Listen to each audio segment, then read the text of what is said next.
last council meeting. It was very crowded, and I didn't allow time for us to ask questions of our support services from Robert Wood Johnson Barnabas. Tonight's meeting is for some time for you to be able to ask questions of the RWJ folks, and they'll be able to answer, and then they'll do a presentation first, and then there'll be questions and answers. So thank you for coming out, and at this point, I'm going to turn it over to Councilwoman Elsie Foster Dublin, who is the Council Liaison to Public Safety. Thank you. Good evening, everyone. Thank you again for coming out. I know there's a lot of questions and that you have, and this is an opportunity for you to ask those questions, for us to provide answers for you as it pertains to the services that RWJ Barnabas will be providing and have been providing for the past. Well, they've been here providing ALS, that's what they call it, but it's Advanced Life Support Care. They have been providing that for about 30 years. Is that correct? So they have been here providing that advanced life support system. If, say, somebody should have a heart attack or something, they are the ones that come in along with the first aid squad. They provide that service. However, we have been using them for the past, since this year, to provide the basic life support service. They're here to share with us some of the services that they provide, and there will be a Q&A later. And at this time, I'm going to ask Don to come up and just give us a presentation. Thank you. Good evening, everyone. Can everybody hear me? Yeah. Yes. Yep? Yeah? Okay. But can he hear? You have to speak into the microphone for the recording. Thank you very much. I will speak into the microphone. So, my name is Don Roberts. I'm the director for Robert Wood Johnson's Mobile Health Service. And tonight with me is Todd Sheraton, my director of operations. And we're just going to give you a quick overview, tell you a little bit about who we are, what we do, and how we do it. And then we're going to open it up for some conversation this evening. As Elsie had said, we've been providing service for the community since 1982, when it was Middlesex General Hospital.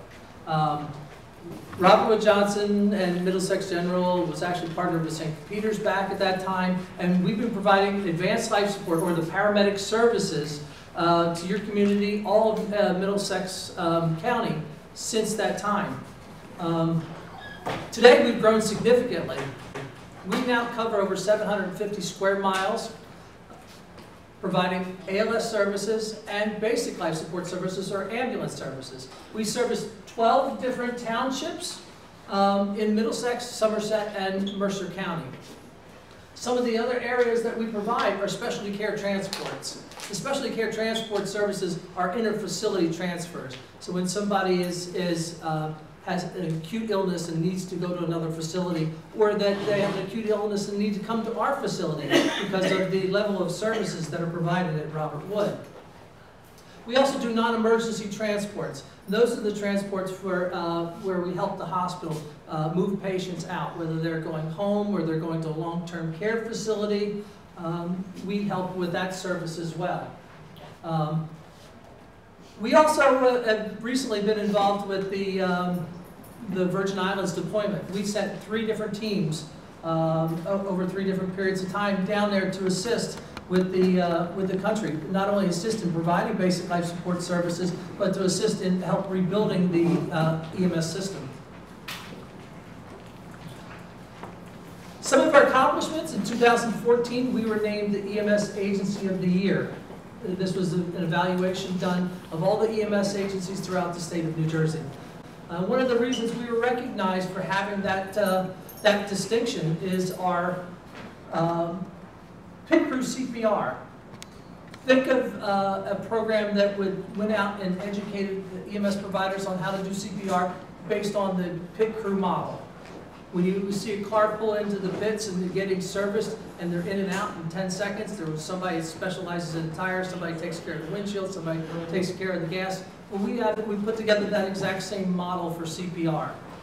And everybody has a position, a station, and what that does is increase efficiencies and improve patient outcomes.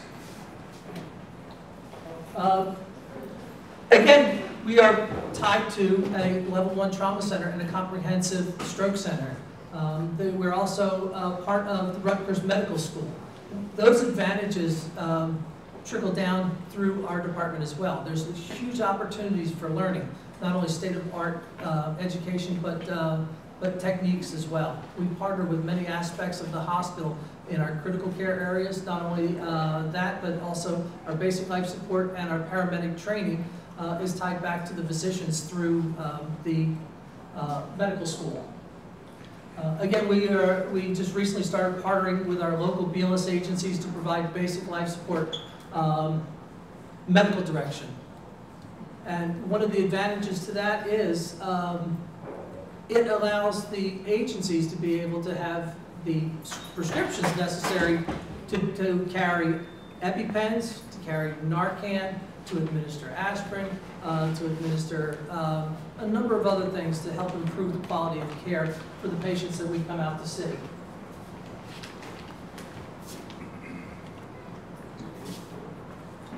There's many things from a safety perspective that we have taken on to improve not only the safety of our crews, the safety of our citizens, and the safety of our patients.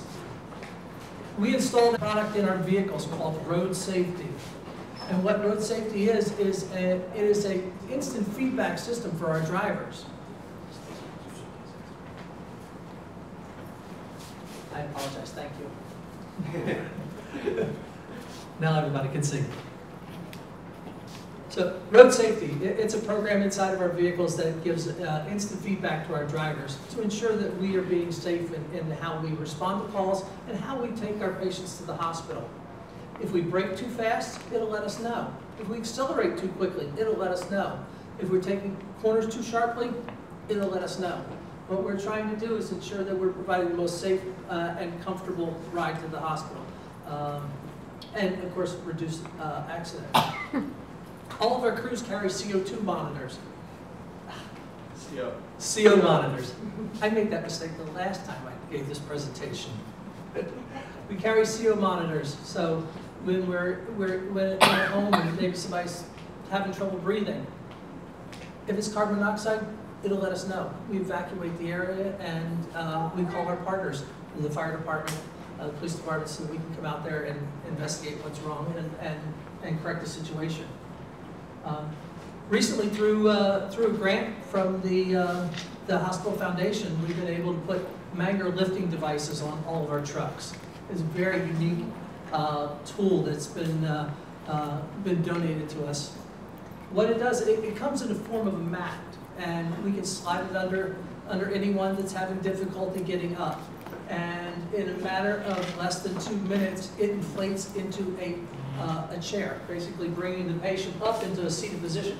As you can see here, this is in the process of being inflated here now. This will lift up to 750 pounds.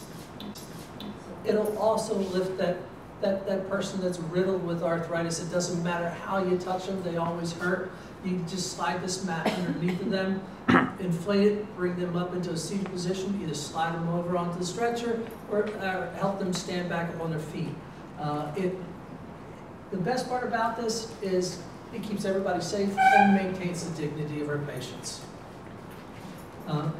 We have a number of bariatric units, I believe we were 5 at last count, if I'm correct, out there to help us safely manage our bariatric patients.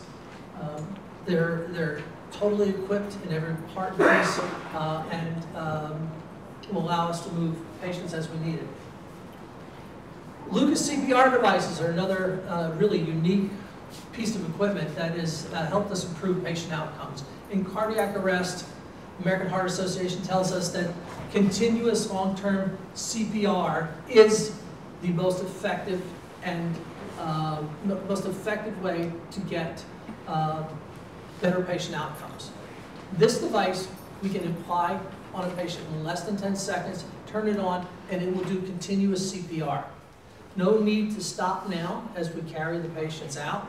There's no need to stop because we have to switch out people that are getting tired from doing CPR. We put these devices on and it keeps going. and going, like the Energizer Bunny. It has helped us improve patient outcomes significantly. So, to talk a little bit about operations, I'm going to turn this over to our Director of Operations, Todd Sheridan. Thank you, Doc. All right, I'll make sure I stand appropriate. I don't make a good window, I promise you that. So thank you. Again, my name is Todd Sheridan. I work for Don. I'm the number 2. I'm the Director of Operations. So the movement of the vehicles, the placement, how we're going to respond, that's kind of my day-to-day workings. To give you an idea, we have 42 vehicles that work between Mercer, Middlesex, and Somerset counties. We're very fortunate with the Level 1 Trauma Center to be right down the road. And we have a lot of vehicles at all times within the New Brunswick area, and also we deploy out at the campus there in its current state. We have vehicles that move around if they're within Piscataway or here. We always have vehicles within the area. We move and station our vehicles depending on things like traffic patterns. If there's, let's use Albany for instance, because it's very close to this town. We know early in the morning and late in the evenings, those are challenges. We've learned that since 1982, since being here and being a partner with you all from Advanced Life Support. We've also been partnering with the town from a mutual aid perspective. As far back as, I don't know when the service started, we've always partnered and helped in a mutual aid. This partnership would be the same, would be close to the same thing. In the evenings, what we'd be looking to do is deploying our units to a 911 rapidly, and being able to work closely with you and or the squads.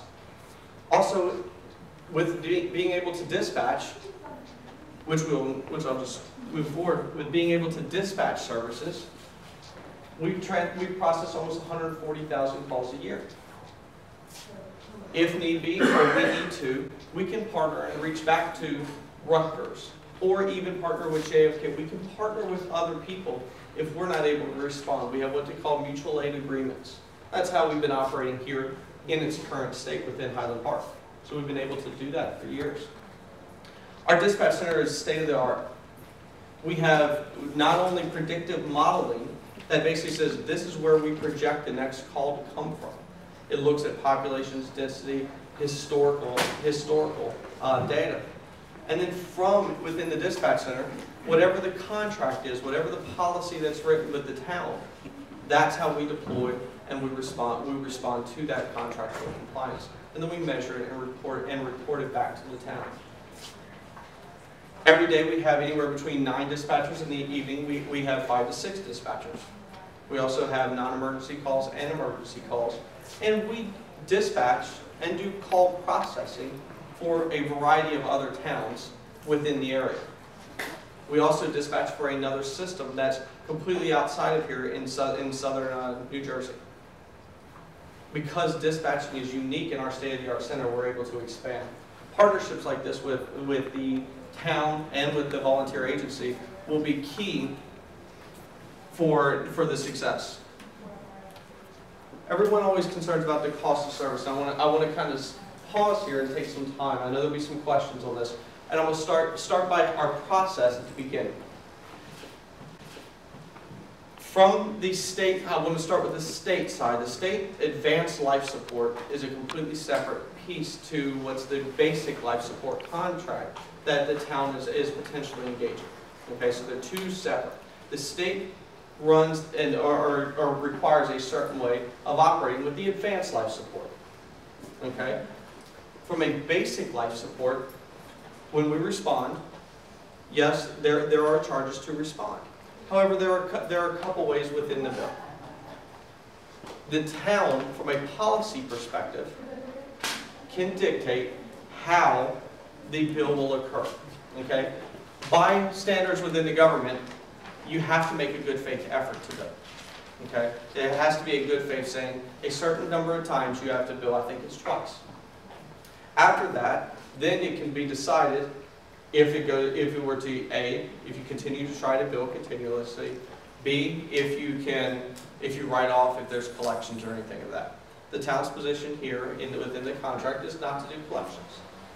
Okay? Furthermore, I want to introduce a part to this that explains the billing process a little further. When a bill were to be received, there's a couple pieces. One, insurance requires copays. We have nothing to do there. That's part of it. If there's insurance, no supplemental insurance from that, there's a copay that insurance may require. If it's Medicare, Medicare has what they call a fee schedule. That fee schedule, there's only a certain amount that could be collected, and the rest, whatever it is from that fee schedule, has to be written off. And the government requires under Medicare for the 20% that is responsible for the patient. Now, I want to pause there because there's always questions, well, what happens to the rest of the bill? Who's going to pay that, and or how do we work from there? So there's opportunities. One, the bill, that whatever be the cost, could come to the person. In this case, not, because the town's policy is not going to have that occur, what they call balanced billing. If there's an outstanding bill that's unable to be paid, then we will work with you. We use what's called a third-party billing company called Revenue Guard. And I was discussing this just a few minutes ago with Revenue Guard, and we have an on-site what we consider pre-biller. She's a billing coordinator that works directly for us. We took the billing completely out of the hospital system and put it to a third-party private person. And the reason why, that allows for good basic control because being contracted will allow for them to manage specifically the town and what's required in the contract. If something were to come up and somebody was to have a hard time paying a bill, all right, that's where everyone has the question. What happens if? When you contact the billing company, now there's in place what's called the hardship waiver. It is a one-page letter that nobody goes back. If you say, I'm unable to pay for whatever reason, we don't ask for a bank statement. We don't ask to say that somebody would be on welfare. We don't care what the crux is behind it. If somebody comes out and says, I'm having a hardship, and they're willing to sign, at that point we write off the rest of the bill. Okay? There has to be that good faith effort to attempt to collect. However, that is the process. Well, I've even had Chris, she's even worked with somebody before and has gone out to their residents and helped them with this form. So the gentleman, he couldn't figure it out and he was wondering why. And I think Don actually worked with him directly on that. So those are the processes. And again, right as in its current state, outside of a contract, any which way you want to bill, it could be done. However, in this contract, the town's taken a policy approach into a certain way of billing. Okay? So they're taking an aggressive approach on that, on how that would occur. Okay?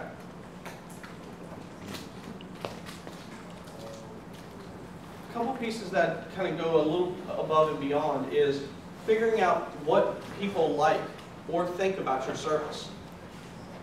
One of the parts that we really want to hear is feedback from the customers on how our providers perform.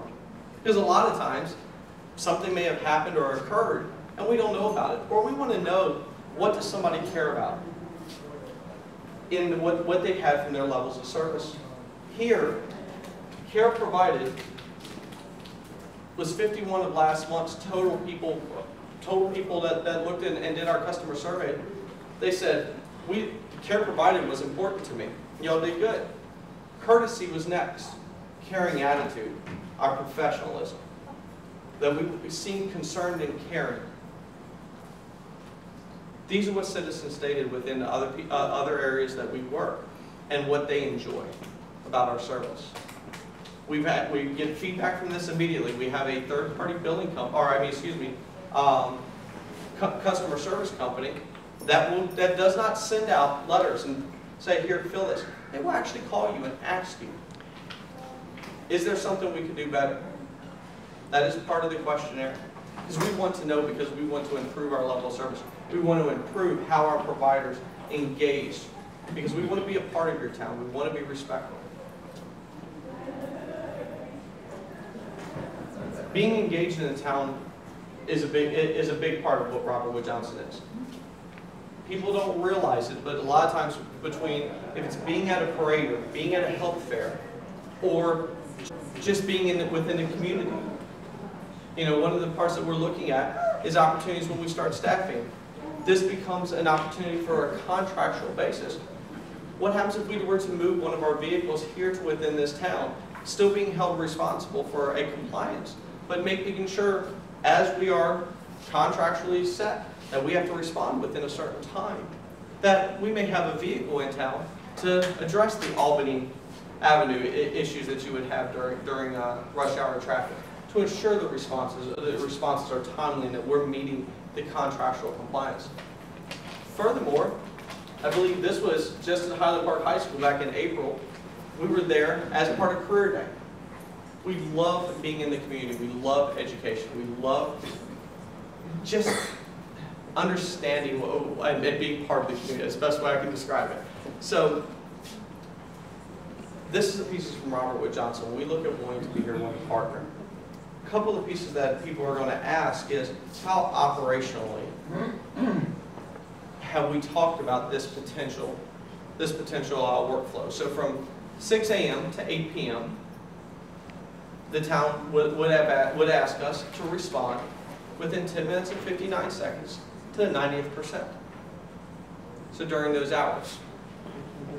During the evening time, however, volunteers would still be would be working. If there's ever a case that maybe they have a second call, or if there's a time slot that they're unable to respond, we would be there to back up, just like we would be from any mutual aid. We would be there to help, to ensure your town is covered. The other piece that we'd be doing is doing the dispatching. From a 911 dispatch, currently right now goes into the police department. The police department has to screen it. They have to figure out who's the crew coming. That can be a seamless transition from when you call 911 to the police department. We call it a one-button transfer. Literally, they just push a button, they stay on three-way, and we're right there. It's we already have it set up. We've been doing it for a long time with the advanced life support. So it's a seamless transition. The nice thing is from that we would do emergency medical dispatching. What emergency medical dispatching means, we would start giving medical care. So if somebody needed CPR, we would help with the instructions for CPR. If somebody was choking, we would talk people through how to do the Highland maneuver. So that allows, the last piece that helps the town, helps the police department, is, and it'll take a big burden off the police department, is the state requires data reporting now. They require all this massive amount of data to be uploaded into the state. That was legislatively put in back and went active in January. That's going to require the police department to do a little bit of extra work there. And by doing that, we automatically have to report that and already have that ability. So being able to do that and really partner with the police department, partner with the volunteers to be able to help them to be able to dispatch, help them be able to respond, and we would develop out the procedure for that. We talked about it the other night, to being able to develop out a procedure. We would still consider, or we'd still be a part of partnering with the town, the police department, and the volunteer agency. So Don, I'll turn it over to you and see if I missed anything. Thank you very much. No, I think you pretty much covered everything. I think at this time I'd like to turn it back over to Elsie and open it up for conversation. Thank you very much. At this time, I'm going to ask anyone who have any questions, please do so. Do we use the microphone? Thank you very much. I think the presentation you made tonight, for me at least, was much more reassuring than last time when it was so rushed. So thank you very much for coming back again. I do want to step back a little bit and say I've always loved the squad.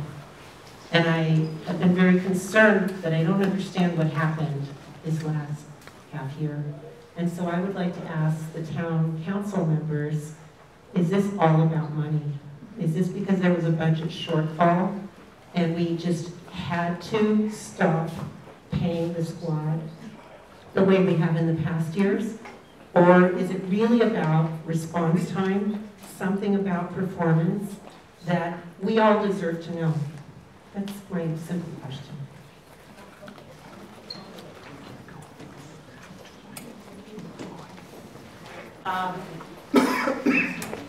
I think I would say it's all of the above. Response time was down, as in the last meeting we explained about volunteerism not just here in Highland Park, but across the board. That if you look throughout the country, people are working 2 or 3 jobs. People don't have the time to volunteer as much as they did. Employers don't allow people off as much as they did in the past to come out and volunteer. So the volunteer response time has been down. Yes, there are budgetary issues that we have to look at. And because of the volunteerism, budgetary issues that we have to look at, we decided, because Robert Wood Johnson has been here, as I said, since January, providing the service. So we decided to look at them to provide more service when we did not have the level of volunteerism. Just want to say that in the past couple of weeks, a lot of young people are off from school, home from college, so they are here. But come September, we're going to go back to when everybody go back to normal lives, everybody's back to college, back to school. And we're concerned that we want to make sure the level of service for all residents will be in place. So that's a big part of why we look at this whole, bringing someone in who has been providing the service. Mayor, would you like to add? And yes, they're here from, Robert Wood Johnson currently here from 6 in the morning until 8 p.m. at night. Our volunteer squad works from 8 p.m. at night until 6 a.m. in the morning. 7 days a week. Questions? Yes. I rode EMS in the 90s, and we came upon. Can't hear you. Can't hear you. Speaking into the mic. She's trying. You know what, maybe you want to turn and face Turn around, maybe they'll hear you better. I rode EMS in the 90s, and we had the same problem in Raritan as we do now in Highland Park. I just want to ask the mayor and council member if they looked into like other avenues of maybe hiring private people to do these runs. So what have you looked into? We looked at St. Peter, we looked at JFK Hospital, and we looked at Robert Wood Johnson. However, we have a squad that has been here in town offering services for a very long time. And we want to keep our first aid squad active and engaged. So one of the problems is billing and providing the volunteers to work. And I'll give them opportunity to work, but also having coverage for the town. And coverage was most important to us. So to go out and hire paid services, to say paid persons instead of volunteers, no, we did not look into hiring paid people to come in. Thank you. And if I could just add, sorry everybody, if I could just add to that, the state of New Jersey is not in great financial shape, as I'm sure you all know. And so state funding to municipalities has been on the decline now for the last at least 8 years. And so what we are being urged to do as municipalities is find ways to, quote unquote, share services with other municipalities or other entities like a hospital. I see this as sort of a shared service with RWJB. Am I saying that right, with the Barnabas? Yes. Okay. You're going to hear more and more from other towns about having to reach out to other communities and other entities to partner in these kinds of things in order to help control taxes. You probably heard the governor is looking now to move the sales tax back up to 7%. We're headed for a state shutdown over the budget issue. So there's a lot going on in Trenton that, believe it or not, has a direct impact on our day-to-day lives here. This is something that is a trend now. I know we've spoken with other municipalities, for instance, sharing cleaning services with the school system. That's something that we do, so that it reduced our costs for maintenance services here. There's lots of other things. We're being asked to be creative as municipal leaders, and you'll be hearing more and more of that. We, as Councilwoman Foster Dublin said, right now, we want to find a way to somehow use RWJ services without losing our own first aid squad. Just to go back to your question, you were saying that Raritan has the same system, has a system that when they could not provide the volunteerism, the full-time, that they went to the system that we currently have now, where the volunteers work at night and RWJ comes in during the day. So yes, that system is in place, and we're looking at something similar to that. Did you want to add something to that? And actually, to what the mayor said, it's actually a shared service agreement that takes place out there with 4 municipalities in total, that we actually provide this same service under the same model that we're speaking of tonight.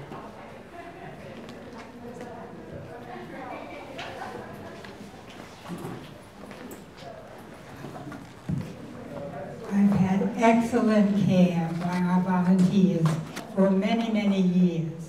I would like to hear some representative from the volunteers to come up and tell me what their position is and their feelings about Robin Wood coming up and taking their time.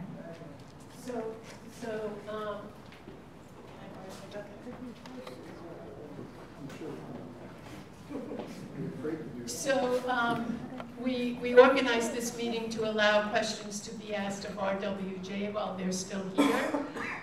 We have a council meeting coming up on July 10th, and at that council meeting we'll be welcoming any questions for the first aid squad, or for them to come and talk as well. We'll set some time up for that on July 10th, but while I have these guys here, I want to be able to answer all your questions about that. And then, we can... This is the second time I came. The second time I came. Yeah, so we did try, I don't want to get you upset. No, I feel like I'm being put off. So why don't we do this? Okay, let's get all the questions for RWJ answered, and then we'll open it up for questions for the first aid squad. Fair? Fair. Okay. There's a question over here. Yeah. There's one there and one here. Here, the bunch here. I know, I'm trying to go in order. This is for the first aid squad. I understand that the cost, we may not have free services anymore, but if we stick with the first aid squad that has been excellent, how much would a middle-class person who isn't needy pay for a call to take them to the hospital? Nothing. Okay. Good question. So, is the woman who spoke last time about her financial experience here? Because if she's here, then I don't want to say it. It's on the tape. You had left, and a woman got up and talked about how she was harassed for the money. And I don't know whether it was under ALS or in the last few months, on site. It totally contradicted what you had said. So, and it was an elderly woman. Does anybody remember this? No. And it's on the tape. Maybe if you can listen to the tape, whether it was ALS or not, that they basically wouldn't let her in the ambulance without paying That's no, I don't think they would literally. But it is just kept coming after her and coming after her. No, but it sounded like it was at the beginning, not at the end, not like after she was better. Maybe, but that's against the law. I'm just saying, like, did anybody address what she said? Or, there's been other situations where people say that, there's been an issue with money. I'm not talking about later on and you're getting 7 bills in the mail. I'm not talking about that. It was up front. So, No, you got it. Yeah, no, I'm just saying, I'm just repeating what was said, and it seemed like nobody at the council addressed it. I'll be honest. Sorry about that. I'll start further away and work my way in, okay? Yeah. That was not brought up to us after the fact, so thank you for bringing it up. We'll go take a look at it. So thank you. No, right in front, nobody's going to ask you. Will they ask you for name, date of birth, the insurance type? Will they ask for those things? That's just part of a health record. That's what they call point of service care. Okay. If you register in the ED, they're going to ask, and an ambulance is an extension of the emergency department, if you think about it. So those are some questions that would be asked. That would be normal. Okay. However, asking for a payment up front, absolutely not. If something like that were to occur, please. One of the statements you made, I won't say question, but I want to address it. You talked about from a billing practice. It could have been ALS. ALS is completely different. However, your town, from a policy perspective, is taking more of an aggressive approach on how the BLS billing would occur. Okay. So, and again, I want to go back to the requirement that you have to have a good faith effort to bill. The second piece I want to say is what we've adopted over the last few years and been a lot more aggressive with. And I've had a couple of great conversations for the 30 minutes, 45 minutes I was able to be here before this meeting. Some of the questions equated around how does the billing company work. When the billing company, they talk about being under the hospital, we're completely separated. We remove that completely. So we have better control with a third-party billing company to be able to say, this contract, the policymakers in this town want a bill a certain way. Okay, so we have a lot more control for that. The second piece is we have a billing person on site that all she does is she does what they call pre-billing. She looks at the call sheet, she makes sure the proper information is there. She makes sure that if something is sitting in our medical records that says, let's say you were so sick, you were unable to speak and you were unable to give your information for your insurance, okay? Or you just didn't have your card with you. Let's say you were walking, or I know a lot of times my wife works with PT and OT, so she always tells me, something goes down in the gym, I just don't have it for the fire EMS guys that show up. She and I talk about that. That's kind of like our daily dinner, okay? However, during that, when we talk about that, one of the things is we are very fortunate with our hospitals and our partner hospitals. Even with JFK we do this, even with St. Peter, so it doesn't matter where you go. If we were able to just get a little bit of information, we can actually call back and figure out what is the insurance type to try to limit the fact of a bill that's not appropriate coming to you. We try to limit that on the front side. Also, the young lady that does the billing side of it, she will also work on what's called a hardship waiver. If you call in, again, I want to stress this because this is very important for me to explain to you. Because again, I want to keep reiterating, you have to do the good faith effort to bill. However, the hardship waiver allows you to say that there was a good faith effort. Chris, with one of her parts of her job, and then the other folks and the revenue guard, they understand the hardship waiver and they will work directly with you for that. So if somebody was to call up and say, I can't pay this, or I'm not, I can't do installation payments, and trying to work with somebody that's on a fixed income. The next piece to that is what's called the hardship waiver, and it's a one-page. And again, we don't go back asking for you to give me a bank statement. We don't ask you for a welfare. We don't do those things. So I just wanted to I want to explain that just a little further. So I was confused, but so when's the first time the patient is asking for money? So that's completely after the call. Okay, completely after that. So then I don't know if it's, I'm sure Gary can provide you the tape. That sounds good.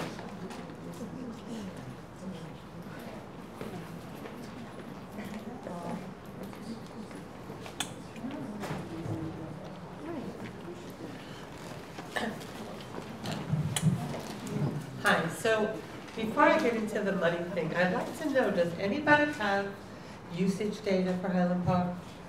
How many times do Highland Park residents use it in a month?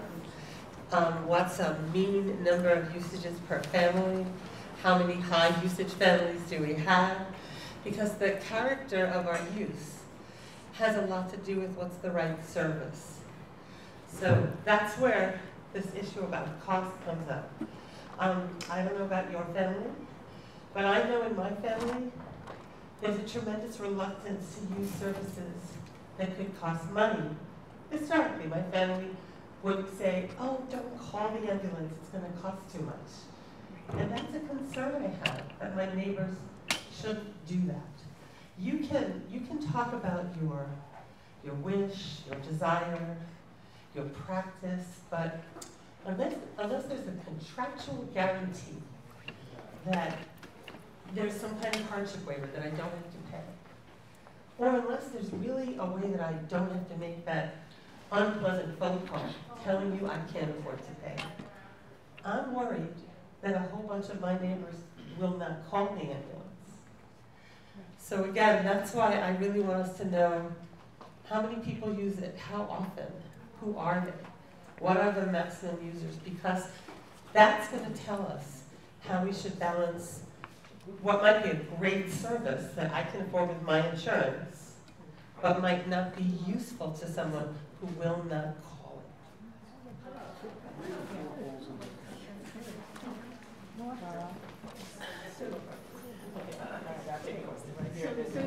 If I could, Mine's a billing question. no, I want to. Okay, you speak first. So that's a really good question. What we do have is the police department, because they are currently handling dispatch, keeps records on every call that comes in, from the time that a call comes in till the time that the squad or RWJ shows up. We don't have that with us right now, but we do. That's what we do. That's not the question she's asking. But I'm She's saying how many calls a day, how many families are Right, all repeat of that, you families. She's not asking about time. She's asking about No, I wasn't like talking. repetitive families, Yeah, right? Am I understanding that? I But think they should Robin. have that the police Yeah. are part of the call. Yeah, but you're not Right. sharing Should have the data. information. Well, we can. It's public. We keep I don't- asking for it. We said that during this meeting Right. today, we were going to receive it. So we're hoping that you're going to share at the council meeting last month. I don't think we You said had that the because data. we're still, we still have, we have to, I didn't bring it. I mean, what I did say at the meeting last time is from January through June, because there was probably not, enough volunteers or whatever, or maybe there were the special services. But we hear all these random concepts, but no one's showing factual data. So even in the last council meeting, Right. you talked about Robert Wood Johnson and the squad were going to sit down and look at hours on how to partner. So Did we look at, maybe we switch the hours instead of 6 to 6 and alternate? So we did have a sit down. I don't think the council has reviewed yet everything, or is that coming up and still working on it with the council? So is the contract going to be done before? No. And you're going to publish the contract? Of course. It's And anything before- that the borough does is public record. Is Robert Wood Johnson a 501c3? I have no idea. They're saying. So they are. So all this revenue. Okay, wait, okay, so wait. Let's keep this organized and calm. She was Okay. called and we'll come back to you, Yep, okay? you got it. I do have a billing question for you. I deal with medical bills on a daily basis. Have you ever tried to file a hardship claim or get that information? Because I've tried to help people that are severely injured, and calling the customer service line is not as easy as you're making it out to be. You don't get any information. You get told someone's going to call you back, and you get the runaround for months, and they put you in collections. So have you personally tried to use that customer service line and tried to get billing taken care of on your end? So a couple pieces of that. Me personally, no. But however, the one nice thing that I can say is we do have the one billing person on site. So it's a little bit different. So instead of asking where you would go through the entire billing company to work through, we have one person on site that takes care of that solely. We do that when we touch north of transport. Get to that person. Again, but the difference is just to give you an idea, we have a phone number that's published right on the bill that can be worked through, and the people at Revenue Guard also have a very good workflow with us, and we've been doing it for some time since we've implemented. So I hear what you're saying, and I can appreciate your point from that, and I can appreciate your point from saying that it is tough. It is tough out here, but the one thing we like to do is we like to try to ease that burden a little bit, and having our person that's on site be able to have that one-to-one connection, so that runaround is limited. Okay, and now that you do it. I just want to add to that, to maybe further explain or clarify. I understand your perspective, and that number on the bill goes to our billing company. Now, our billing company, when they get that information to say that the patient is unable to pay, they reach back to our pre-biller in our facility, and then that gets reviewed. We push out the information for the patient to fill out. There's also the avenue that you can utilize by calling our office directly and speak to our biller there. And in which case, she will take that information, come have a conversation with myself, and from there we will facilitate the waiver of the. My suggestion is maybe you need to fake call in and see how well it is, how well it goes. I do this every day, and you're not getting the response that you think the public is getting. Okay, well, I appreciate your input, and you know what, maybe we should try that. Thank you.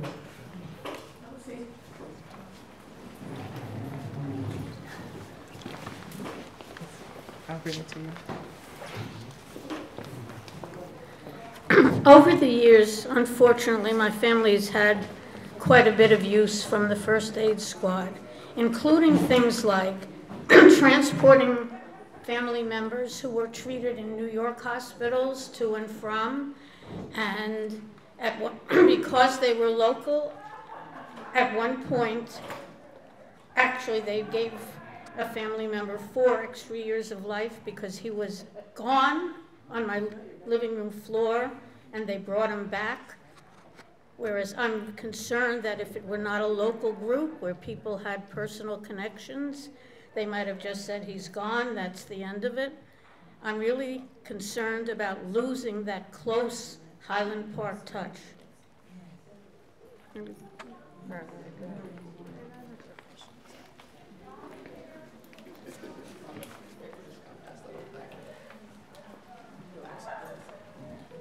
So I have a number of rapid fire, like real short answer kind of questions. So first, how many vehicles, like on average afternoon, do you have available to respond to calls? We have 41 vehicles on the average on the road a day. Our total fleet is 73 vehicles. I've experienced this one, and how many people does that, like how many people per vehicle to, like how many people available to answer calls at any given time? Like on average, not. As by state standards, there's two personnel on every vehicle, whether it's 2 EMTs, 2 paramedics. Our critical care transports, that configuration will change differently, but you know, that's really not pertinent to our conversation. Can you repeat it? Oh, you need a microphone. I apologize, thank you. So the question is, how many people does that equate to? The first question was, how many vehicles do you have available to respond to calls? Our average day, we have 41 vehicles on the road, and we have a fleet of 73 vehicles. There's 2 EMTs per vehicle at minimum. Sometimes you'll see 3 if we're having our new hires out there riding. As part of our new hire orientation, everybody goes through 5 days of in-house training, and then a minimum of 5 to 9 days riding as a third to understand our system. So we could see 3 people on the vehicle, but minimum 2 is the state standards of certified EMTs. How much has that fluctuated over the last few years in terms of number of vehicles and people available? Up, down, kind of, has it pretty much been the same?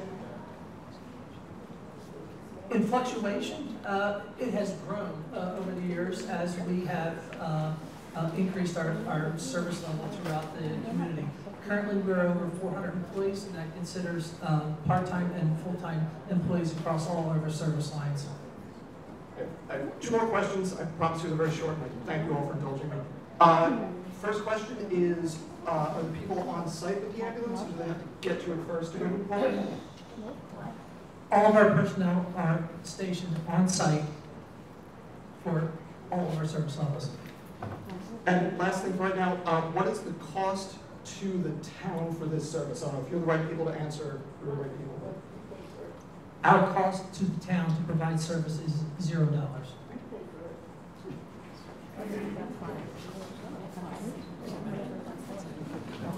Hi, my name is Reva Crofton. I've had a very bad experience with Robert Wood about 2 years ago. A friend of mine had a brain bleed, and Robert Wood came. My husband was her physician. For some reason, she called me and I was home. I came there. They wanted, they said that even though it was obvious she was having a brain bleed, they were poo-pooing her. And eventually they saw there was a problem, and instead of taking her St. Peter's, excuse me. that's her. There's a side conversation from a councilman. Instead of taking her St. Peter's, which was her wishes and the wishes of the doctor that was on the phone, which is my husband, they called the squad from Rutgers. It was a snowy day. They called the squad from Rutgers University. And when they came, it was very hard to get her down their steps because there was snow, and the Robert Wood squad didn't even help. So that was my experience that I'll never forget with Robert Wood. Thanks.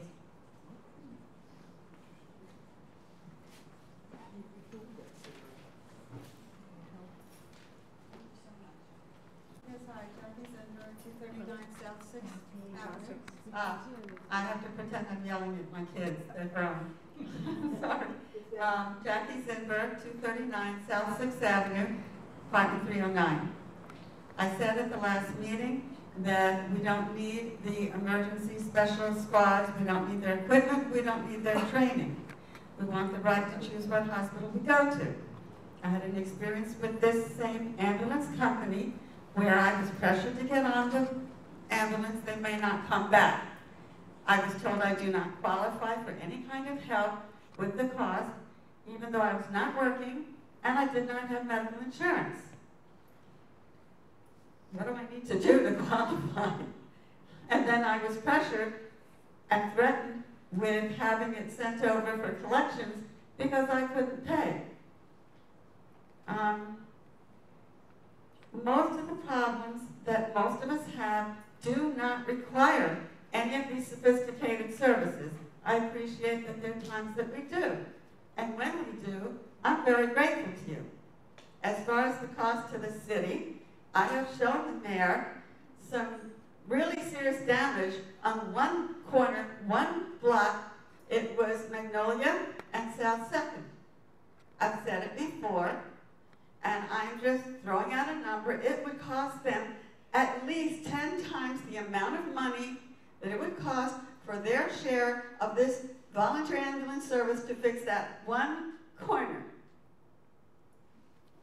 I'm very happy to have the alternative routes so that I don't fall. And my guess is I'm about 10 times more likely to fall. So they will pay 10 times more, at least, just a number, to help the volunteer squad than they would pay to fix that one section of one street.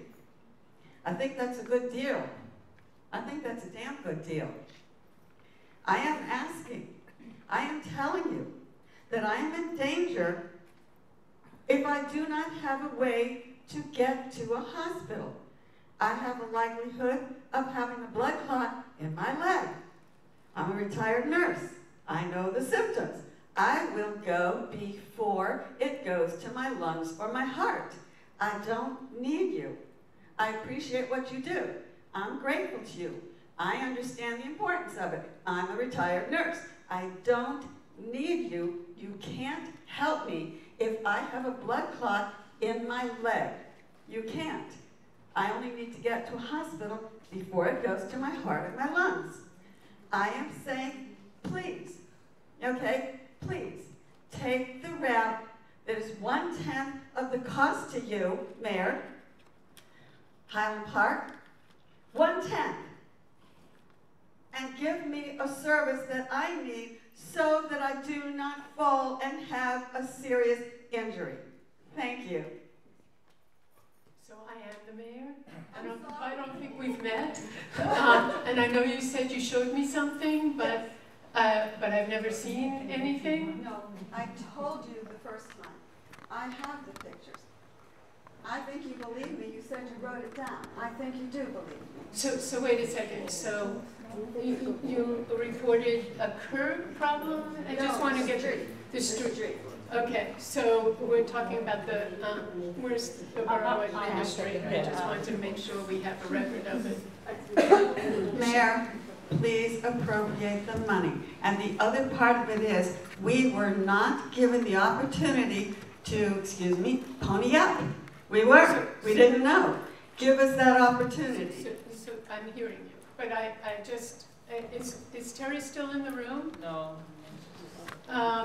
So Chief, would you, there's a resident reporting about something in the street that's a problem on 2nd and Magnolia. Is that 2nd and Magnolia? Yeah, Lieutenant, Yes. maybe you, 2nd and Magnolia? Entire street. I can't step into the street from any corner of that little intersection. So, Lieutenant, would you make sure that some word gets back to DPW? Okay, thank you, thank you. You're welcome, yeah. I apologize. I didn't see you. I was here. I would have turned my back to face you. It's okay, it's okay. All right, thank you. And I do have petitions to hand in, okay? Okay. What else do you want to do? Hi, Martin, please, 613 Gunner Street. A few things. Last year, we used the ambulance service, I think it was 4 times. Kept having to go to the emergency room, no charge, you know. I can only imagine what it's going to be under this new system. It was in the daytime. Also, I have a friend who does not live in Highland Park, but he has a life alert pendant, and when he falls down, he needs to be picked up and put back in bed. And he's constantly pushing the button. It's East Brunswick, it's not here, I know, but they come, they pick him up, they put him back in bed. And then under this new system, I'm sure there's people in that same situation in Highland Park. Yes. Would he be charged every time? I'm sorry, I was excited. I was like, I got okay. I mean, it's not, he doesn't need a ride, he needs help. It's a good question. And what's my other question is, during the day, if you need assistance, God forbid, you get to choose, can you call up the Highland Park First Aid Squad on the non-emergency number and get service? No, they're not.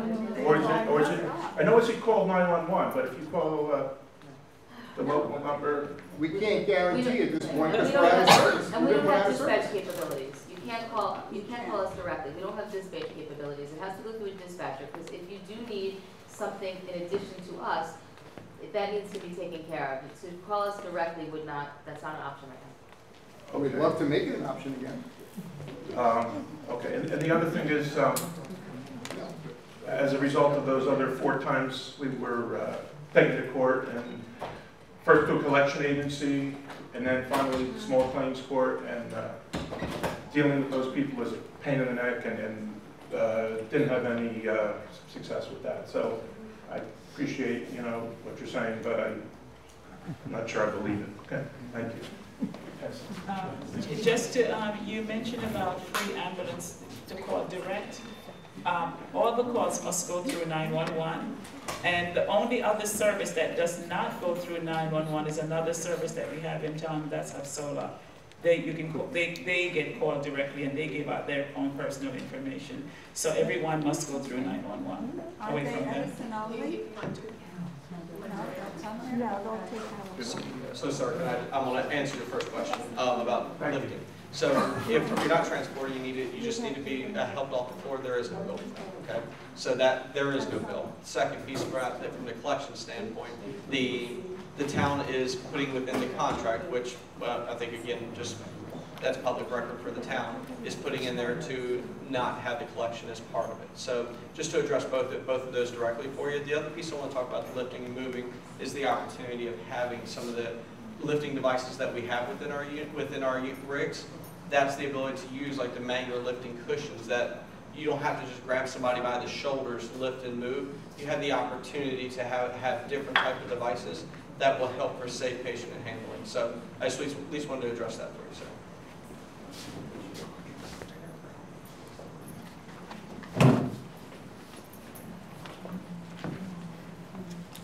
Hi. I listened very carefully to you, both of you talking, and I appreciate very much your experience and everything you talked about. But I also want to talk a little bit about the first aid squad. Closer to your mouth. And for most of these people here have used the first aid squad. and I use them, unfortunately, many times due to my very severe migraines. And I have to say, they are extremely professional, and they are quick to respond, okay? And I can understand the frustration in this room here, because they have been used to so much to them coming to their rescue so many times, and they are so worried about their insurance. I am lucky enough to have insurance for ambulance, but most of them don't have insurance to cover the ambulance. And you explain that there are different ways that they can pay little at a time, or they have that charity program or whatever, but they're still worried. They are worried people. So it's not as simple as you make it sound. I understand you've been very patient and tried to explain to everyone how things work. But everybody's very worried, everybody's very upset with the situation here, because they are so used for so many years to the first aid squad. They're very happy with them. So it is very upsetting to everybody, and I feel the frustration here. So I wanted to share my feeling. And I said it. Thank you.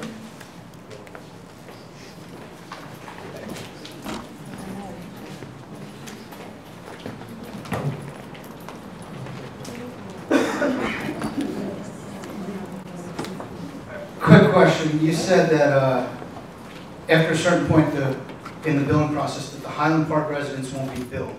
After a hardship waiver, if they can't pay, it's going to wash away. This is in writing, correct? We don't have any agreement yet. We have no contract. Not yet. Not yet. So we don't know. So this is going to have to be written. You already said that this is going to be. We have signed a contract. We have not signed a contract. We have not signed a contract. So how are we to believe you that this is going to be written into the contract? It's open public records, and you can always take a look at it. No, I understand that once it's written down, but how do we know for sure that you're going to put this in there? We have a responsibility to the town, so we will put that in. That's not working now. Were they coming now? No, they're coming in now, So now, well, since we don't have a contract, I'm assuming that you're going to get billed to the fullest extent of the law. So they're going to throw you out of your house at some point. if they're coming in now. Right. Okay, and also another question. You referred to Albany Avenue before.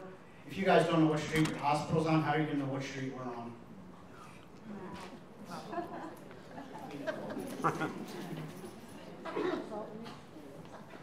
Okay, I just want to correct a few points so everybody is aware. Number one, yes, Robert Wood ALS has been part of us for an enormous number of years, and wonderfully we've worked together. BLS has only been coming in since middle of May-ish time, not since January, just so we get that clear. Number two, understand that the squad has been in business for 70 years, 69 plus to be exact. This entire decision was made on one meeting with the group of leaders of the squad. At the second meeting, we were told, this is now a done deal. Ladies and gentlemen, I can guarantee you on any Saturday in the last 18 to 20 years, if we have gone mutual aid 5 times in 20 years, that would be way more than I think we even did. Because we make sure we have crews on every Saturday. This was nothing more than a stick it in your face for whatever reason. And as residents of this town, you should all be outraged.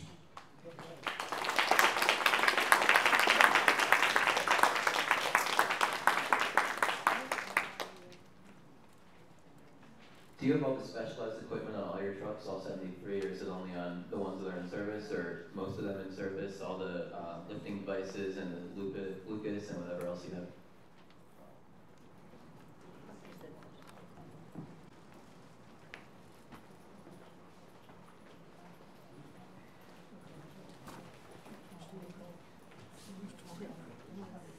So the CO monitors that we were talking about are on every vehicle.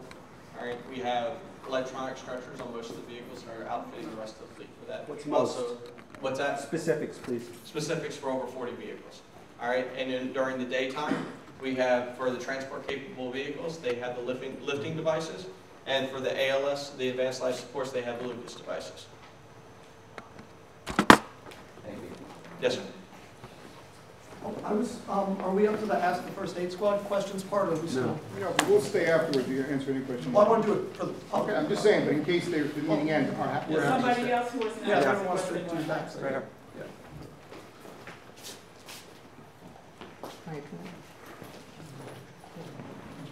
So there's 3 questions on the floor. My name is Harvey Klee. I live on Graham Street.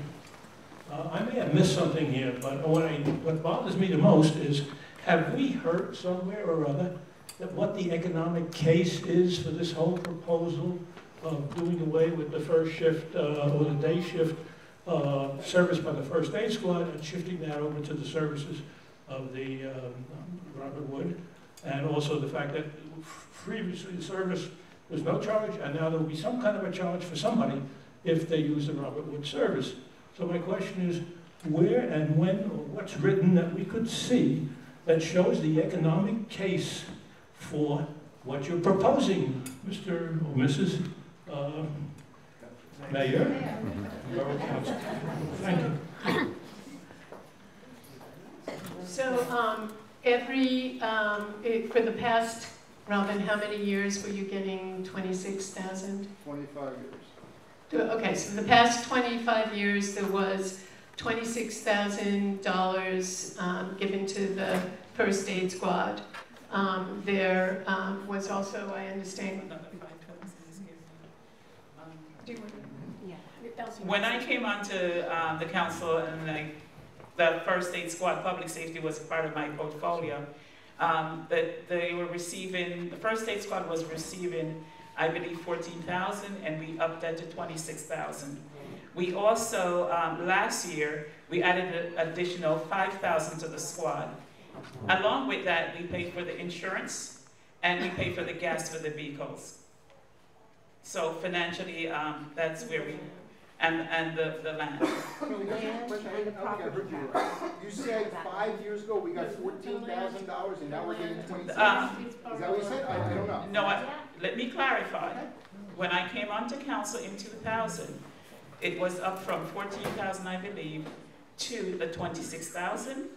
Last year, an additional 5,000 was given, and so last year and to currently, it was from last year, it was 31,000 that's given to the first aid squad.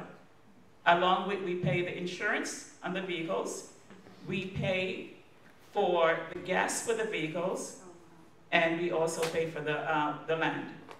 And how much does that all add up to, if you happen to know, roughly? I don't want to throw a number out because I'm going to be held accountable for that number. Sure. So I would prefer that at the next council meeting, I have all the data available to you. Can you please do late? Please do have the numbers. I will have them on the 10th, so you can, everyone can, we'll put together a little spreadsheet or something. And so also, one person at a time. I'm sorry, how do the numbers change when you go to evenings only? Do you still pay the insurance, the gas, the land? Oh, that's still, yes. Still. And the 31,000? No. Well, They no. told us we're getting nothing now.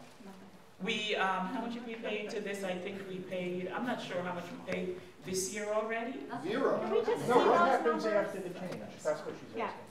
Oh, after the change? Yes. What But we haven't started. We haven't started. We haven't. 2019 budget. It was Right. in 2019's So budget. 2018 So is zero. let me just explain a little about timing. I come from the business world and an entrepreneurial background. Government moves very slowly.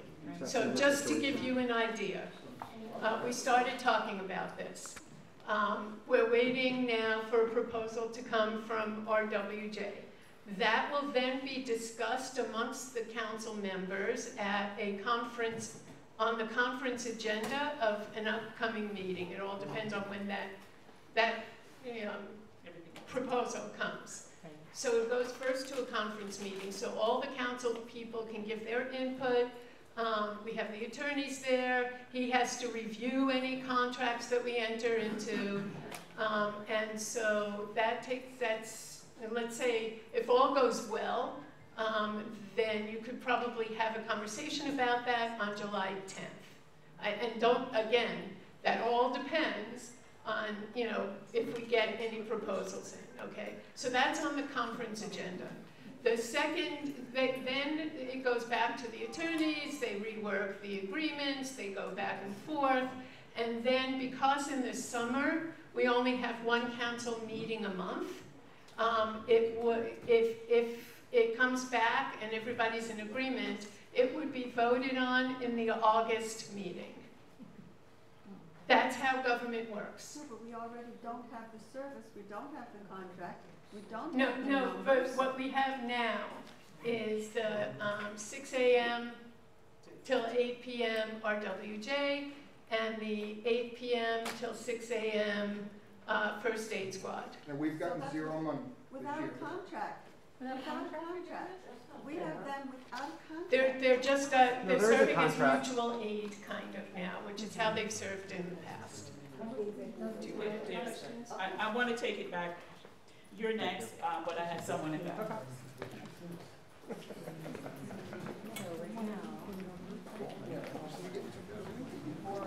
I have a couple of questions, and one is just a statement. When you bring data to the next meeting, can you include data about the percentage of calls that are both answered and unanswered daytime and evening, so we can see the comparison over the last 6 months of last year? And also, can you bring data about the number of active riders that we have on the squad and the turnover of the squad and the training required? My understanding is that Robert would provide 2 EMTs and that our squad provides only 1 EMT on a call, sometimes 2. But a lot of people, I just want to reflect, one of the things I'm hearing is a lot of people saying, well, we don't need that level of service. And I think a lot of citizens still, or residents are still confusing the difference between ALS and BLS. It's not my place to explain that, but if you're standing here and saying, I don't want to pay for something, and the town has documented that there's a certain percentage, whatever that percentage is, of unanswered calls, so right now we're not paying, and we have calls that don't get answered. That's a gap that one way or another we have to fill. We either need more volunteers, or we need to pay more, or we need to do something, but there's a gap that has to be resolved. And if I'm hearing and understanding correctly what some of the people in the room have said tonight, some people are saying, we don't need that level of service. You call a taxi or an Uber, you don't call an ambulance. I'm just hearing gaps in my understanding of some of the comments tonight. So I wanted to reflect on that. I would like to know from Robert Wood, what is your plan of action if the closest unit is stationed at a great distance from Highland Park? If there's a major event happening someplace else in your service area, do you go to JFK? Does it kick back to Highland Park? What is the plan, or do you wait for the furthest unit? Thank you. So some of the conversations that we've been talking with the council is directly related to what your question was. We just had the meeting the other day with the leadership from Highland Park Volunteer Rescue Squad here, and when we discussed that, one of the things that we discussed was what the procedure, and one of our action items after that meeting is during this process is to build out what that procedure will be. Because the last thing you want to do is send somebody that's very far away. You want to be able to have that mutual aid partnership. We do utilize JFK now for mutual aid. If that happens, and JFK utilizes us. We were just in Edison the other day, just being able to help back with JFK. Part of that relationship is there. Same thing with Rutgers. We have that part of the relationship. So part of this would be building out the procedure within this town, especially the fact that the town council has looked for us to do the dispatching. That would be a responsibility, and from that, we would also be working with the procedure with the volunteer rescue squad. The other piece of data that I would request if it's available for the next meeting is a little bit of an understanding about how billing is done. If it's only an ambulance that arrives, so it's if it's a BLS service that comes without ALS, is there a flat rate billing based on having come? Is it based on distance to which hospital you're taken or where you're picked up from?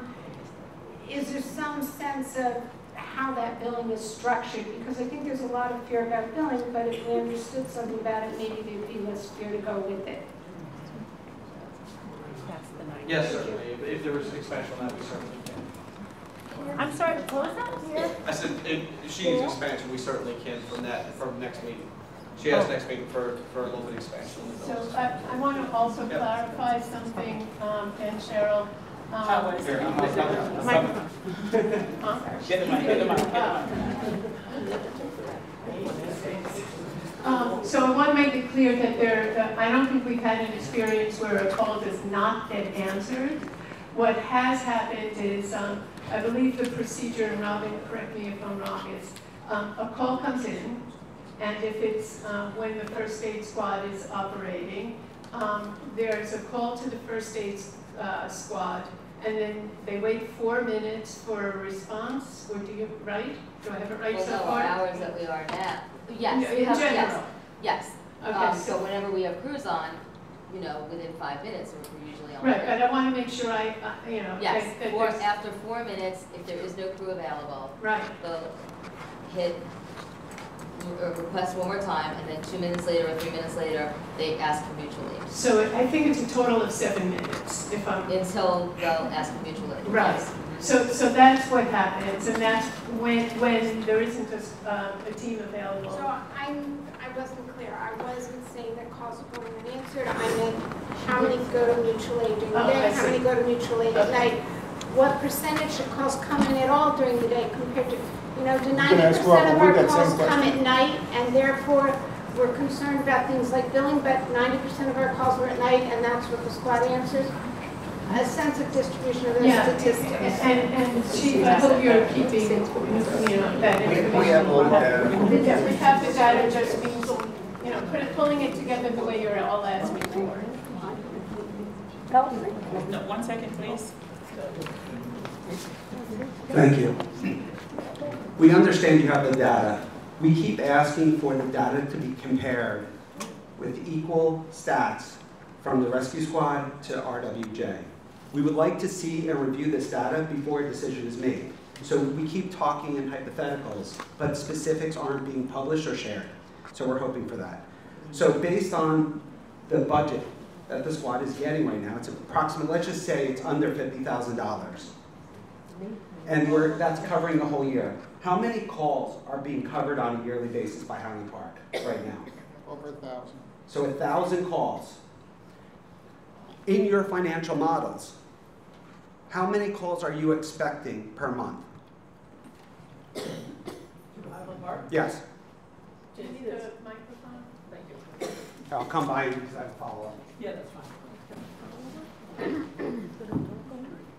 There is no expectation of the number of calls. Well, you're staffing for something. You're estimating the staff.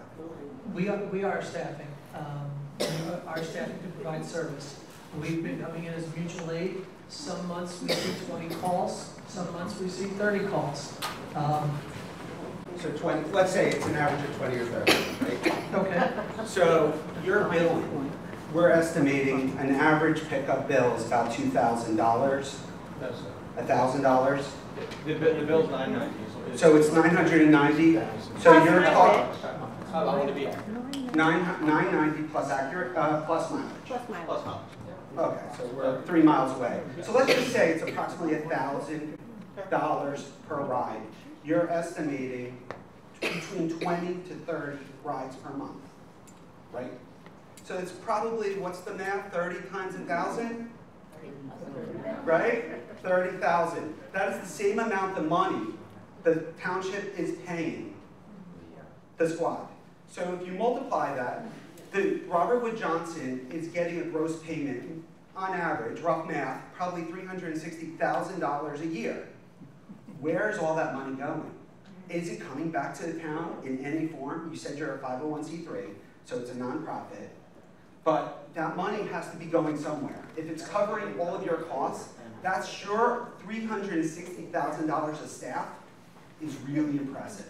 So we should expect some significant coverage, and as well as monies coming back into the district to help us lower our pricing, our taxes. So can you talk about that?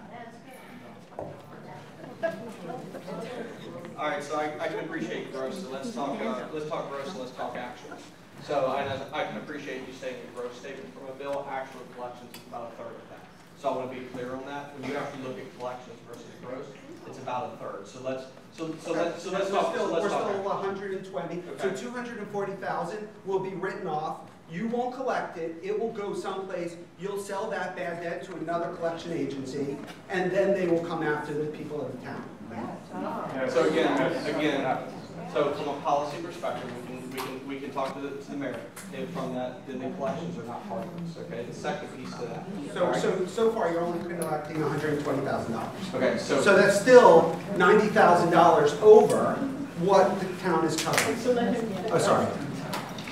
Thank you. So a couple pieces of this. One, when we start talking about data, we've only been doing this now for, as I say, just for a short period of time, from 6 8 or 8 people. Okay. We're seeing anywhere from 1 call a day to three, maybe sometimes 4. Okay. So when you look at the volumes, we're still figuring out what the volumes are going to be in that. One part to that, when you start talking about performance, is talking about whatever the town sets as the compliance expectation. Okay? So from a response time, you talk about wanting to see the data. The town is going to set from that contractually what the response time will be. There will be no, you have a certain amount of time, 4 or 5 minutes, 6 minutes to get together and respond. It will be from the time dispatch to the time on scene. The town is dictating 10 minutes and 59 seconds, 90% of the time. So, sorry, that. No, but those numbers you gave don't jive with the 5,000 a year that I heard over here. That's not those are totally different amounts. Right. Yes, what we're seeing, and I think he said 1,000 calls. He said 1,000. He said 1,000. Did I get it wrong? That's okay. 3 to 4 a day. 3 to 4 a day. Am I next? Wait, I'm sorry, I wasn't done. Okay. Yes, I'll bring the microphone to you. So my math that we were talking about before was between 20 to 30 calls per month. And you just jumped up to 60, potentially 60 calls per month. So that $360,000 number is probably even significantly higher. So I'm a little confused. The second thing is, in our last meeting, you really came up with a great proposition that you want to sit down and work with the squad to look at the different hours.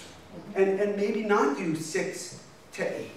So, we have some youth that are looking to volunteer, so we should be helping the youth volunteer and give them the opportunities, not just take it away from them.